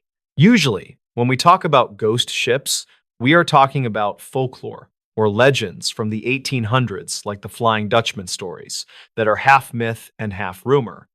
But today's story is about a real 1,300-ton steel cargo steamer, a ship that was abandoned by its crew, declared lost, and then proceeded to sail the Arctic Ocean alone, without a captain, without a crew, and without fuel, for nearly 4 decades. Before we begin, tell me where you are watching from in the comments. Now, let's get into the story. To understand how a massive steel ship can become a ghost, we first have to go to the frozen edge of the world. We are going to the Canadian Arctic and the coast of Alaska. The year is 1931. The ship in question was called the SS Bechimo. She was a tough, sturdy vessel. Originally built in Sweden, she was purchased by the Hudson's Bay Company. If you know anything about the history of the North, you know the Hudson's Bay Company was the titan of the fur trade. They needed ships that could take a beating. The Bechimo was exactly that. She was built to smash through ice. Her hull was reinforced with thick steel. For 9 years, she was the workhorse of the Arctic, sailing from Vancouver up to the northern coast of Canada, delivering supplies to remote outposts and picking up valuable furs. The crew of the Bechimo was led by Captain John Cornwell. Cornwell was not a man who scared easily. He was a veteran of the ice. He knew the waters, he knew the weather, and he respected the dangers of the North. In the summer of 1931, the Bechimo set off on what was supposed to be a routine run. They sailed north, threading their way through the treacherous waters, stopping at various trading posts. The trip was successful. The hold was full of furs worth millions of dollars in today's money. They turned the ship around and began the long journey home to Vancouver. But the Arctic in 1931 had other plans. Winter came early that year. And when winter comes to the Arctic, it does not knock on the door. It kicks the door down. By late September, the weather turned violent. The temperature plummeted. The sky turned a bruised purple and black, and the ocean began to solidify. On October 1st, the Bechimo was near the tiny settlement of Barrow, Alaska. This is the northernmost point of the United States. The water around the ship began to thicken into what sailors call Brazil ice, a slush that signals the ocean is freezing. Within hours, the slush turned into hardpack ice. The Bechimo, despite her reinforced hull and powerful steam engine, began to slow down. The ice was not just floating on the surface, it was squeezing the ship. Imagine a vice grip made of millions of tons of white concrete. Captain Cornwell pushed the engines to full power. The ship shuddered. The metal groaned. But the ice was too thick. The Bechimo ground to a halt. She was trapped. At first, the crew was not panicked. This happened in the Arctic. You get stuck, you wait for a shift in the wind, the ice opens up, and you move. They waited for 2 weeks, but the ice did not open. It got worse. The pressure against the hull became immense. The ship started to list or tilt to one side. The crew could hear the rivets popping. It sounded like gunshots ringing out through the steel hull. On October 15th, Captain Cornwell made a difficult decision. He realized that if the ice crushed the ship suddenly, his crew would be trapped inside and dragged to the bottom. He ordered the crew to abandon ship. They did not go far.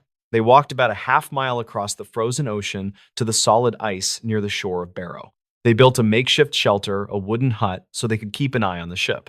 Their plan was to wait out the winter, or at least wait until the ship was crushed so they could salvage the expensive furs. So, you have this surreal scene.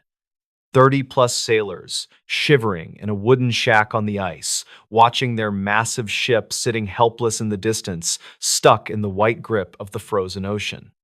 For weeks, they watched. The ship moved a little bit as the ice shifted, but she remained trapped. Then, on November 24th, 1931, the weather went from bad to apocalyptic. A blizzard struck the area.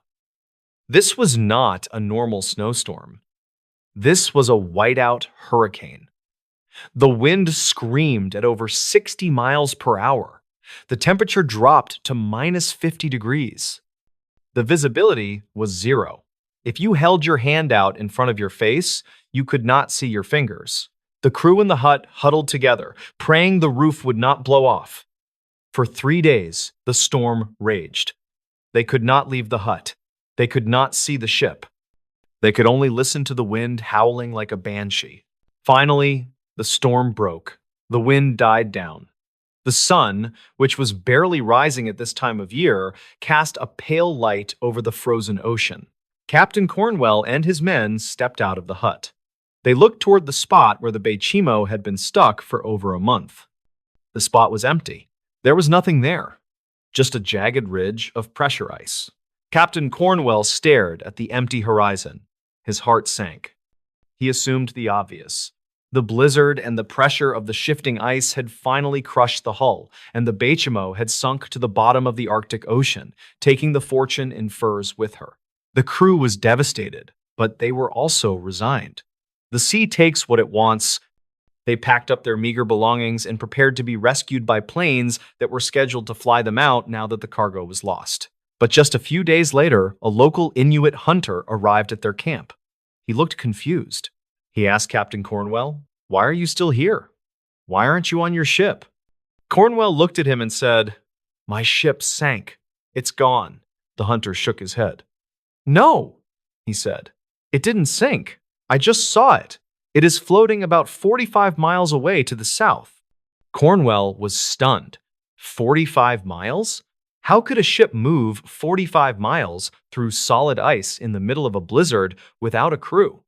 Cornwell gathered a few of his men, and they took dog sleds to the location the hunter had described. Sure enough, there she was, the SS Bechimo. She was sitting crookedly in the ice, looking like a ghost. She was covered in snow, rigging frozen, but she was very much afloat. Cornwell boarded the ship. He expected to find it leaking and ruined. But miraculously, the ship was intact. The hull had not been breached. However, Cornwell made a calculation. He looked at the damage to the rudder, he looked at the winter setting in, and he decided that the ship was not seaworthy enough to be sailed back to civilization. He figured it was only a matter of time before she actually sank. So, the crew frantically unloaded the most valuable furs, about half the cargo, and loaded them onto sleds. They worked until they were exhausted. Then, for the second time, Captain Cornwell abandoned the Bachimo. He left her to die. He assumed that within a week she would be at the bottom of the sea. Captain Cornwell was wrong.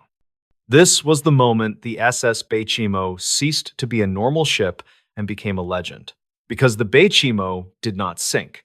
Instead, she began a journey that would defy the laws of probability. Months passed. Spring arrived in 1932. A dog sledder was traveling near the coast of Herschel Island, hundreds of miles east of where the ship was abandoned. He looked out at the water, and he saw a strange shape drifting in the fog. He got closer. It was a massive, rusty steamship. It was drifting silently, aimlessly. There was no smoke coming from the stack, no lights on the deck. It was the Bachimo. She had survived the winter alone. This was just the beginning. Over the next few years, reports started flooding in from all over the Arctic. Inuit hunters, explorers, and traders would report seeing the ghost ship of the Arctic. Sometimes she was stuck in the ice, looking like a monument. Sometimes she was drifting freely in open water, moving against the current as if she were being steered by an invisible hand. In 1933, 2 years after she was abandoned, a group of indigenous Alaskans and some fur trappers spotted the ship drifting near the coast. It was a calm day. They decided to board her. They thought, hey, there is still cargo on this ship. There are supplies. There is valuable equipment. They paddled their small boats out to the steel giant. They climbed up the rusted ladder. The deck was eerie. It was perfectly silent. The only sound was the wind whistling through the cables. They went below deck. It was like a time capsule. There were plates on the tables in the mess hall. There were books in the captain's quarters. There were still bales of fur in the hold. But while they were inside exploring, the Arctic weather turned on them. A sudden, violent storm blew in out of nowhere. The wind picked up and the ice began to move. The trappers realized they could not get back to their small boats. The waves were too high, and the ice floes were smashing against the hull. They were trapped. For 10 days, these men were prisoners on the ghost ship. Imagine the terror. You are trapped on a derelict vessel that has been drifting for 2 years. You have no idea where it is going.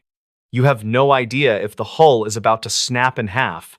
You are drifting blindly into the dark, freezing ocean. They survived by eating the canned food that had been left in the galley back in 1931. They slept in the crew's bunks, listening to the metal groan and shriek as the ice squeezed the ship.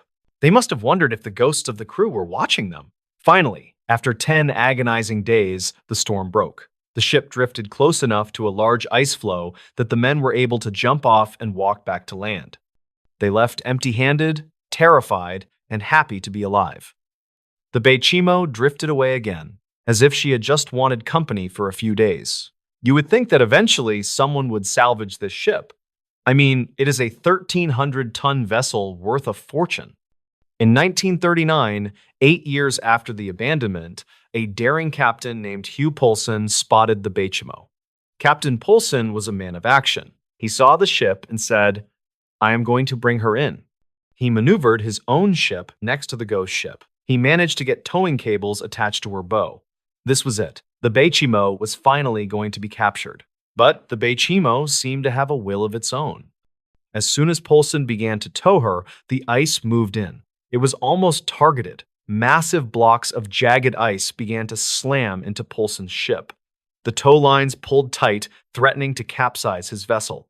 The ice was closing in so fast that Poulsen realized he had a choice. He could cut the Bachimo loose, or he could go down with her. With a heavy heart, Poulsen ordered his crew to take axes and chop the tow lines. The cables snapped with a sound like a whip crack. The Bachimo drifted free, disappearing into the white mist. It was almost as if the ship was mocking him. She refused to be owned. She refused to be saved. The years rolled on. 1940, 1945, 1950. The world changed. World War II happened. Man invented the atomic bomb, jets started flying in the sky, And through it all, the SS Beichimo kept sailing. She became a part of the landscape. Pilots flying over the Arctic would look down and see her, a rusty brown speck in a world of white. She was seen off the coast of Alaska. She was seen in the Beaufort Sea. She was seen near the Chukchi Sea. She covered thousands of miles, zigzagging back and forth, defying every prediction of naval architects who said she should have sunk decades ago.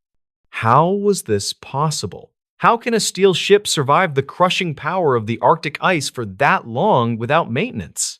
Theories abound. Some say she was just lucky, always finding the path of least resistance. Others say she was light in the water because the heavy cargo had been removed, allowing her to ride up on top of the ice rather than being crushed by it. And of course, the locals began to whisper that the ship was cursed or possessed, steered by the spirits of the North who wanted to keep her as a trophy. The final confirmed sighting of the SS Beichimo happened in 1969. Think about that. 1969. That is the year humans walked on the moon. That is 38 years after she was abandoned. A group of Inuit hunters in the Beaufort Sea saw the ship. She was frozen in a large pack of ice, looking more like a part of the iceberg than a ship. She was rusted, battered, and beaten, but she was still upright. She was still there. After 1969, she vanished. No one has seen her since. In 2006, the Alaskan government launched a project to find the ghost ship of the Arctic. They used sonar, they checked satellite imagery, and they scoured the ocean floor in the areas where she was last seen. They wanted to solve the mystery once and for all. They found nothing. No wreckage. No hull. No debris field. So, where is the Beichimo? Logic dictates that she finally succumbed to the sea. Maybe in a massive storm in the early 1970s, she finally took on too much water and slipped beneath the waves. She is likely resting on the muddy bottom of the Arctic Ocean, a rusted skeleton in the dark. But there are those who believe she is still out there. The Arctic is a vast, vast place. There are thousands of miles of uninhabited coastline. There are fjords and bays that no human eyes see for years at a time. It is technically possible, however unlikely, that the Beichimo is still floating, or perhaps grounded on some lonely, frozen beach that isn't on any map, waiting for the ice to melt so she can sail again. The story of the Beichimo is a reminder that we do not conquer nature, we just borrow space from it. Captain Cornwell thought he could sail the Arctic, and the Arctic took his ship and turned it into a ghost. For 38 years, that ship sailed alone. She weathered storms that would sink modern vessels. She navigated ice fields that would crush submarines. She did it without a human hand on the wheel. And if you are ever on a boat in the freezing waters north of Alaska and the fog rolls in thick and heavy and you see a dark shape drifting silently toward you, do not assume it is just an iceberg. It might be the Beichimo, still refusing to die, still looking for a crew to take her home. How is everyone doing today? I hope you are all well, and if you are not, I hope things get better for you soon. Welcome back to the channel. I've got a true story for you today. It is strange, it is dark, and it is mysterious, and it has absolutely everything to do with a man who quite literally stood outside a young family's window and refused to blink. Before we get into the story, I want to ask you a quick question. Where in the world are you watching this video from right now? Go down into the comment section and let me know. I always enjoy seeing how far the strange, dark, and mysterious family extends. Now, let's get into the story. The events I'm about to describe took place in the very late 1990s in a small, quiet, and honestly forgettable town called Harmony Creek, nestled deep in the American Midwest. This place was the definition of idyllic. Think white picket fences, well-manicured lawns, and neighbors who knew each other's business maybe a little too well. Our story centers around a family, a husband and wife named David and Sarah, and their young daughter, Emily, who was only about 5 years old at the time. David worked as a construction supervisor, and Sarah was a school teacher. They were, by all accounts, just a normal, hardworking, thoroughly unremarkable American family. They had recently moved into a charming two-story house that sat on a corner lot. The house was a bit old, but it had character, and the best part was the enormous oak tree that shaded their front yard. The master bedroom, where David and Sarah slept, was on the second floor, and the window overlooked the front porch and the street beyond. The initial months were pure bliss. Everything was settling into a rhythm. Emily was happy in her new school, David's commute was short, and Sarah was busy decorating the new home. Everything was perfect. Almost too perfect. The strange events began on a Tuesday night in late October. It was cold outside, the kind of biting cold that signals winter is right around the corner. David had been up late, doing some paperwork for work. Sarah had been asleep for hours. At around 1 o'clock in the morning, David finally decided to call it a night. As he walked past the master bedroom window, he glanced out, just as a habit, checking to see if the garage door was closed. The streetlights cast a dim, sickly yellow glow over their front lawn. And that is when he saw it. Standing perfectly still, right at the edge of their lawn, just where the oak tree began, was a man. David frowned. It was 1 o'clock in the morning. Who would be just standing there? He figured it was maybe a lost neighbor, or maybe someone waiting for a ride. The man was dressed simply in a dark coat and dark pants. He was facing the house, specifically, he was facing their master bedroom window. David, slightly annoyed, waited a few seconds, assuming the man would move, or maybe look away. The man did neither. He just stood there. Now, David was a big man, a practical man. He wasn't easily rattled. He walked right up to the window, cupped his hands around his eyes to block the reflection, and stared back. What he saw next sent a little jolt of unease down his spine. The man wasn't just standing there, he was looking directly up at the window. And his face was completely devoid of expression. It was blank. And here is the strangest detail. David realized the man hadn't moved a muscle, and he hadn't blinked. Not once. David continued to stare, trying to figure out what was happening. Was this a prank? Was the man drunk? David tapped lightly on the glass. Nothing. The man was frozen, looking up. Finally, David felt a rush of anger and adrenaline. He yanked the window open, letting in a blast of cold air, and he yelled, "Hey, can I help you?" The man didn't flinch. He didn't react to the sound, the cold air, or David's shout. He just kept staring, his eyes wide, unblinking, fixed on David. This was not normal. This was not a lost neighbor. David quickly slammed the window shut, locked it, and then hurried over to the bedside table to grab his phone. He dialed the non-emergency police line. He explained the situation, feeling a little foolish as he did so. "Yes, an individual is standing on my lawn, staring at my window. No, he hasn't done anything. Yes, he's just standing there."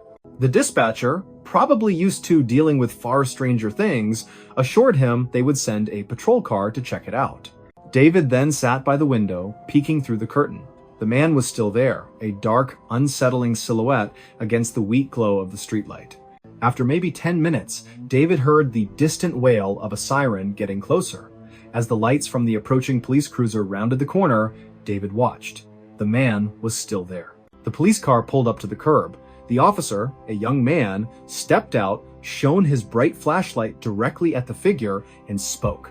David couldn't hear the exact words, but he saw the officer gesture, clearly asking the man to move along. And here is where the story takes a sharp left turn into the strange. The man, the one who had been frozen solid for the last 15 minutes, suddenly and silently turned his back to the house. He didn't walk, he just slowly pivoted on the spot. And then he walked away. He didn't run, didn't look back, and didn't acknowledge the police officer in any way. He simply walked down the street and disappeared into the darkness. The officer looked up at David's window, gave a brief shrug, and drove off.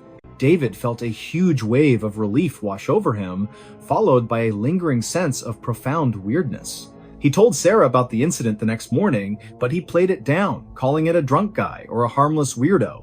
Sarah found it creepy, but quickly forgot about it. Except, the man came back. Exactly 1 week later, on Wednesday night, David was woken up by a tiny, high-pitched scream. It was Emily, their 5-year-old daughter. David bolted out of bed and rushed to her room. Emily was sitting up, trembling, tears streaming down her face. "Daddy, the man," she whispered, her voice barely audible. "The man is looking." Emily's room was on the first floor, facing the backyard. The window was low, easily accessible from the ground. David looked at the window, which was thankfully covered by thick, dark curtains. "What man, sweetheart?" David asked, trying to keep his voice calm. "The standing man," she insisted, pointing a small finger towards the curtain. "He was at the window." "He was just standing there." David pulled the curtains aside. The yard was pitch black. He looked out at the tall wooden fence. Nothing. He stayed with Emily until she fell back asleep, but his blood was now ice cold. This wasn't some random drunk on the street anymore. This was personal. This man had moved to his daughter's window. The next day, David did two things. First, he called the police again and reported the man as a potential prowler, emphasizing the bizarre nature of the staring. The police took a detailed report and promised to increase patrols in the area. Second, David bought two large industrial-strength floodlights and installed them in the backyard, making it impossible for anyone to hide in the shadows. He also bought motion sensors. For 2 weeks, nothing happened. David and Sarah started to relax. Maybe the police presence had scared him off. Maybe Emily had simply had a bad dream. Then came the weekend. It was Saturday night, and David and Sarah were downstairs watching a movie. Emily was asleep. At about 10 o'clock, the backyard floodlights suddenly flared on, triggered by the motion sensors. The entire backyard was bathed in a blinding, artificial light. David paused the movie and exchanged a worried look with Sarah. "It's probably just a cat," David whispered, but he knew better. He crept to the kitchen window, which overlooked the backyard. He slowly pulled the curtain back an inch and peered out. The floodlights were doing their job perfectly. Every corner of the yard was visible, and standing right there directly outside Emily's window, just inches away from the glass, was the man, the unblinking man. He was in the exact same clothes, the same dark coat, the same blank, expressionless face, staring into the window. His nose was almost touching the glass. David could see the pale, almost gray color of his skin in the glare of the floodlights. David felt a primal, terrifying wave of fear. This was not an ordinary person. This was someone intent on terrorizing his family, maybe even worse. This time, David didn't yell. He didn't call the non-emergency number. He grabbed the baseball bat he kept by the back door and, with a controlled fury, threw open the kitchen door and ran into the backyard. "Get off my property, now!" David roared, raising the bat. The man didn't move. He didn't even turn his head. He continued to stare fixedly at Emily's window. It was as if he hadn't heard David at all. David sprinted across the lawn. He was only 10 feet away, maybe less. He could see the man's unmoving eyes, the lack of a single blink, the absolute stillness. Just as David was about to swing the bat, something truly unsettling happened. The man did not run, he did not fight. He simply lowered his gaze from the window to the ground, and then, without making a sound, he began to sink. David skidded to a stop, his bat held high. He blinked rapidly, thinking the bright lights were playing tricks on his eyes. The man was sinking into the lawn. Slowly, silently, he was descending into the soft earth, as if he were made of smoke or liquid. His shoes disappeared first, then his ankles, then his dark trousers. David stood there, dumbfounded, adrenaline replaced by sheer, pure terror. In less than 3 seconds, the man was gone. There was no hole left behind, no disturbed earth, just the perfectly manicured lawn bathed in the blinding light of the floodlights. David stood there for a long time, the baseball bat heavy in his hand, staring at the spot where the man had been. Sarah, terrified, came running out the door. "David, what happened? Where did he go?" David couldn't speak for a moment. He pointed weakly at the spot. He went down, into the ground. They called the police immediately. The officers arrived, skeptical but professional. They did a thorough search of the yard, the flower beds, and the entire perimeter. They brought in canine units. They found nothing. No footprints, no signs of digging. The grass was untouched. The police determined that David, under extreme stress and fear, must have imagined the man sinking. They chalked it up to a severe panic attack induced by the fear of the prowler. They still took the report, but they advised David and Sarah to take a vacation and try to calm their nerves. But David knew what he saw. The family moved out of Harmony Creek 3 months later. They couldn't stand the thought of that spot in the backyard. Years passed. David and Sarah rarely spoke about the incident. Emily grew up, seemingly unaffected, though she always insisted on having nightlights in her room, even as a teenager. But the mystery never left David. About 10 years after the incident, David was watching a late-night news report about strange happenings across the country, and there it was. A grainy, black and white image from a security camera in a completely different state.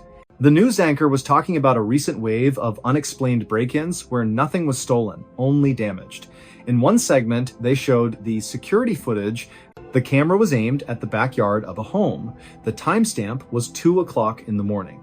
And then, walking slowly into the frame, was the man.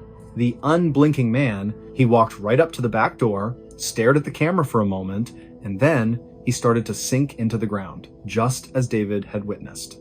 David immediately called the news station, the police, and anyone else he could think of. He told his incredible story, the details perfectly preserved in his memory. He was told the same thing every time. The footage was probably edited or it was a prank. But David knew the truth. He never found out who the unblinking man was or what he wanted. Was he a supernatural entity? A strange criminal? A forgotten experiment? No one knew.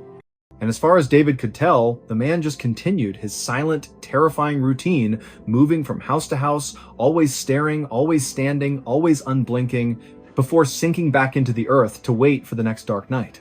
And that is where our story ends, and where the mystery remains. If you enjoyed this strange, dark, and mysterious story, please consider hitting that like button, and if you are new here, hit that subscribe button to join our community. Thank you for listening, and I hope to see you all on the next one. Hello, everybody, and welcome back to the channel. I hope you're having a strange, dark, and mysterious day, because today we are hitting the road for a classic piece of Americana, the vanishing hitchhiker legend. But this isn't the story your grandmother told you. This is a real-life, documented account from a lonely stretch of highway where the spectral and the physical world collided, leaving behind a terrifying mystery. This is the story of the vanishing hitchhiker of Route 12. Before we dive into the deep end of the mysterious, do me a favor. If you enjoy this type of content, please take a second to subscribe to the channel, like this video, and let me know in the comments what city you are watching this video from. Your support helps me keep telling these strange, dark, and mysterious stories. Our story centers on a specific, desolate stretch of highway known as Route 12, winding its way through the rugged, sparsely populated mountains of upstate New York. It's a road notorious for its hairpin turns, thick fog, and a long, tragic history of fatal accidents. The specific incident we're focusing on occurred in the dead of winter, in the year 1985. Our protagonist is a man named James Donovan. James was a traveling salesman for a regional paper company, a job that kept him on the road constantly. He was a skeptical, pragmatic man, utterly grounded in reality. He was driving his beat-up Ford sedan, heading back toward Albany after a long, unsuccessful day trying to close a deal in a remote town near the Canadian border. It was nearly 11 o'clock p.m. The temperature was well below freezing, and a thick, unnatural fog had rolled in, reducing visibility to almost nothing. The radio was fading in and out, the static almost as loud as the distant whine of his engine. James was driving slowly, nervously peering through the misty beam of his headlights when he saw her. Standing on the shoulder of the road, directly illuminated by his high beams, was a young woman. She was clearly in distress. She was wearing a thin, pale blue formal dress completely inappropriate for the freezing weather. Her dark hair was wet, plastered against her pale face, and she was standing stiffly, her thumb out, shivering violently. She looked like she had wandered out of a high school prom and into a nightmare. James, despite his exhaustion and his common sense telling him not to stop on a dark, foggy road, couldn't leave her there. He slowed down, pulled the sedan onto the snowy shoulder, and rolled down the passenger window. The moment he saw her face up close, he felt a wave of profound unease. Her eyes were wide, dark, and fixed on him with an expression of pure, bone-deep terror. "Where are you going?" James asked, trying to sound friendly. The girl's voice was barely a whisper.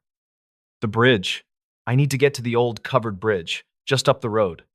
Please, I have to get there now." Quote, James knew the bridge she meant. It was about 3 miles further down Route 12. It was an iconic, but very remote, landmark. "All right, hop in. You're freezing," he said, reaching across to unlock the passenger door. The girl quickly opened the door and slid into the seat. The moment she settled beside him, James was hit by an intense wave of cold. It was far colder than the outside air, a chilling, damp cold that seemed to radiate directly from her body. He pulled back onto the highway. "My name is James. What's yours?" "Eliza," she replied, her voice still thin and strained. She didn't look at him. Her eyes were fixed straight ahead on the road, watching the fog-shrouded path ahead. James tried to make small talk, asking her what she was doing out here, who she was with, and why she was wearing a summer dress. Eliza's replies were short, fragmented, and strange. She mumbled something about a terrible argument and having to leave. She kept repeating that she was late and that she had to warn them. As they drove, James noticed something else disturbing. Despite the overwhelming cold she exuded, there was no sign of condensation, frost, or even a single shiver visible on her skin. She was perfectly, chillingly still. He glanced down at his dashboard. The thermometer gauge was inexplicably climbing, not dropping. The interior of the car was getting hotter, yet the cold radiating from Eliza was making James's side of the car feel like a freezer. They had been driving for about 5 minutes when the fog suddenly thickened, becoming an opaque, blinding wall of white. James had to slow the car down to barely 10 miles per hour. "Almost there," Eliza whispered, her voice tightening with dread. "It's coming." "What's coming, Eliza? The bridge?" "No," she said, her voice now dangerously calm. The sound. The sound of the car hitting the guardrail. James's blood ran cold. The way she said it was not a prediction. It was a statement of fact. A memory. He realized the horror of the situation. He wasn't giving a ride to someone in trouble. He was giving a ride to someone who had already been in trouble. He slammed on the brakes, pulling the car to a shuddering halt in the middle of the empty highway. "Eliza, what are you talking about? Who are you?" he demanded, turning to face her. She finally looked at him. Her face was no longer pale. It was completely translucent, the color of milky glass. Her wide, dark eyes held an expression of infinite sorrow and regret. "I tried to tell them. I was supposed to be here," she said, her voice fading to a wispy echo. "But I ran. I never should have left the dance." Then, from the fog directly ahead of them came a sound. It was the sickening, unmistakable sound of grinding metal, followed by the shattering noise of glass exploding and a low, terrible crunch. The sounds were deafening, visceral, and felt incredibly close. James instinctively covered his head, bracing for impact. But the sounds faded instantly, replaced by the profound, heavy silence of the snowy road. The car hadn't moved. James realized the sounds hadn't come from a new accident. They were echoes, residual noise caught in the terrifying vortex that was Eliza. He looked back at the passenger seat. The seat was empty. Eliza was gone. There was no sound of a door opening or closing, no tracks in the snow outside the door. She had simply vanished. But she had left something behind. On the black vinyl of the passenger seat, there was a small puddle of water, not frozen, not melted, but perfectly room temperature, and lying in the center of the water was a piece of jewelry, a tiny, silver locket, slightly tarnished. James didn't hesitate. He jammed the gear shift into drive and sped away, not stopping until he reached the lights of the next town, nearly 30 miles away. He didn't report the incident to the police immediately. He knew how absurd his story sounded. Instead, the next day, using the information he gleaned from local historical records, he drove back to the small town near the Canadian border. He went to the local library and started digging through old newspaper archives from the 1960s. He found it on the third day. A yellowed clipping from the town paper, dated November 24th, 1962. The headline read, "Tragedy Strikes Prom Night. 3 high schoolers killed in Route 12 crash." The article detailed how 3 students, 2 boys and a girl, had died in a massive car crash after leaving a high school dance. They had hit a patch of ice, slid, and slammed into the guardrail near the covered bridge. The names of the victims were listed. One of the names was Eliza Thorne. The article also mentioned a significant detail. Eliza was the only one in the vehicle who survived the initial impact, but she had been thrown from the car and had died hours later from exposure and injuries on the shoulder of the road. She was found still clutching a silver locket. The police determined the crash was caused by excessive speed, but the students' families maintained that the car had veered to avoid something they never identified. James Donovan now understood. Eliza wasn't warning him of the crash. She was a restless spirit, reenacting her final moments, forever hitchhiking back to the crash site where she should have warned her friends and where she ultimately died alone. The sounds James heard were the auditory remnants of the tragedy, the final, brutal noise of the car wreck that defined her death. James returned to the area near the old covered bridge. He found the exact stretch of road where he had stopped. He used a shovel to dig a small hole in the snow on the shoulder of the road, right where he had picked her up. He placed the silver locket into the hole, covered it with earth, and said a simple prayer for peace. He never saw Eliza again, but the story doesn't quite end there. 10 years later, in 1995, Route 12 was undergoing major construction. A team of road workers was widening the lane near the old covered bridge when they made an unexpected discovery. Buried just beneath the guardrail, they found the wreckage of an old Ford Fairlane from the 1960s. The car from the original tragedy, which had apparently been thrown over the embankment and buried by subsequent snow and repairs. And next to the car, they found the remains of two bodies. They were identified as the two male passengers from the accident. But only two bodies were accounted for. The police also found something else, a long, deep gouge in the pavement leading directly to the fatal spot. The gouge was much too clean and sharp to have been made by the initial impact. The road crew workers, when debriefed by the local sheriff, reported one strange detail. For the entire week they worked near that spot, they had battled an inexplicable, dense, localized fog that defied weather reports. And occasionally, late at night, when their work lights were on, they swore they could hear the faint, high-pitched scrape of something hard being dragged across the asphalt, desperately trying to get back to the crash site. And that, ladies and gentlemen, is the strange, dark, and mysterious story of the vanishing hitchhiker of Route 12. Until next time, take care of yourselves.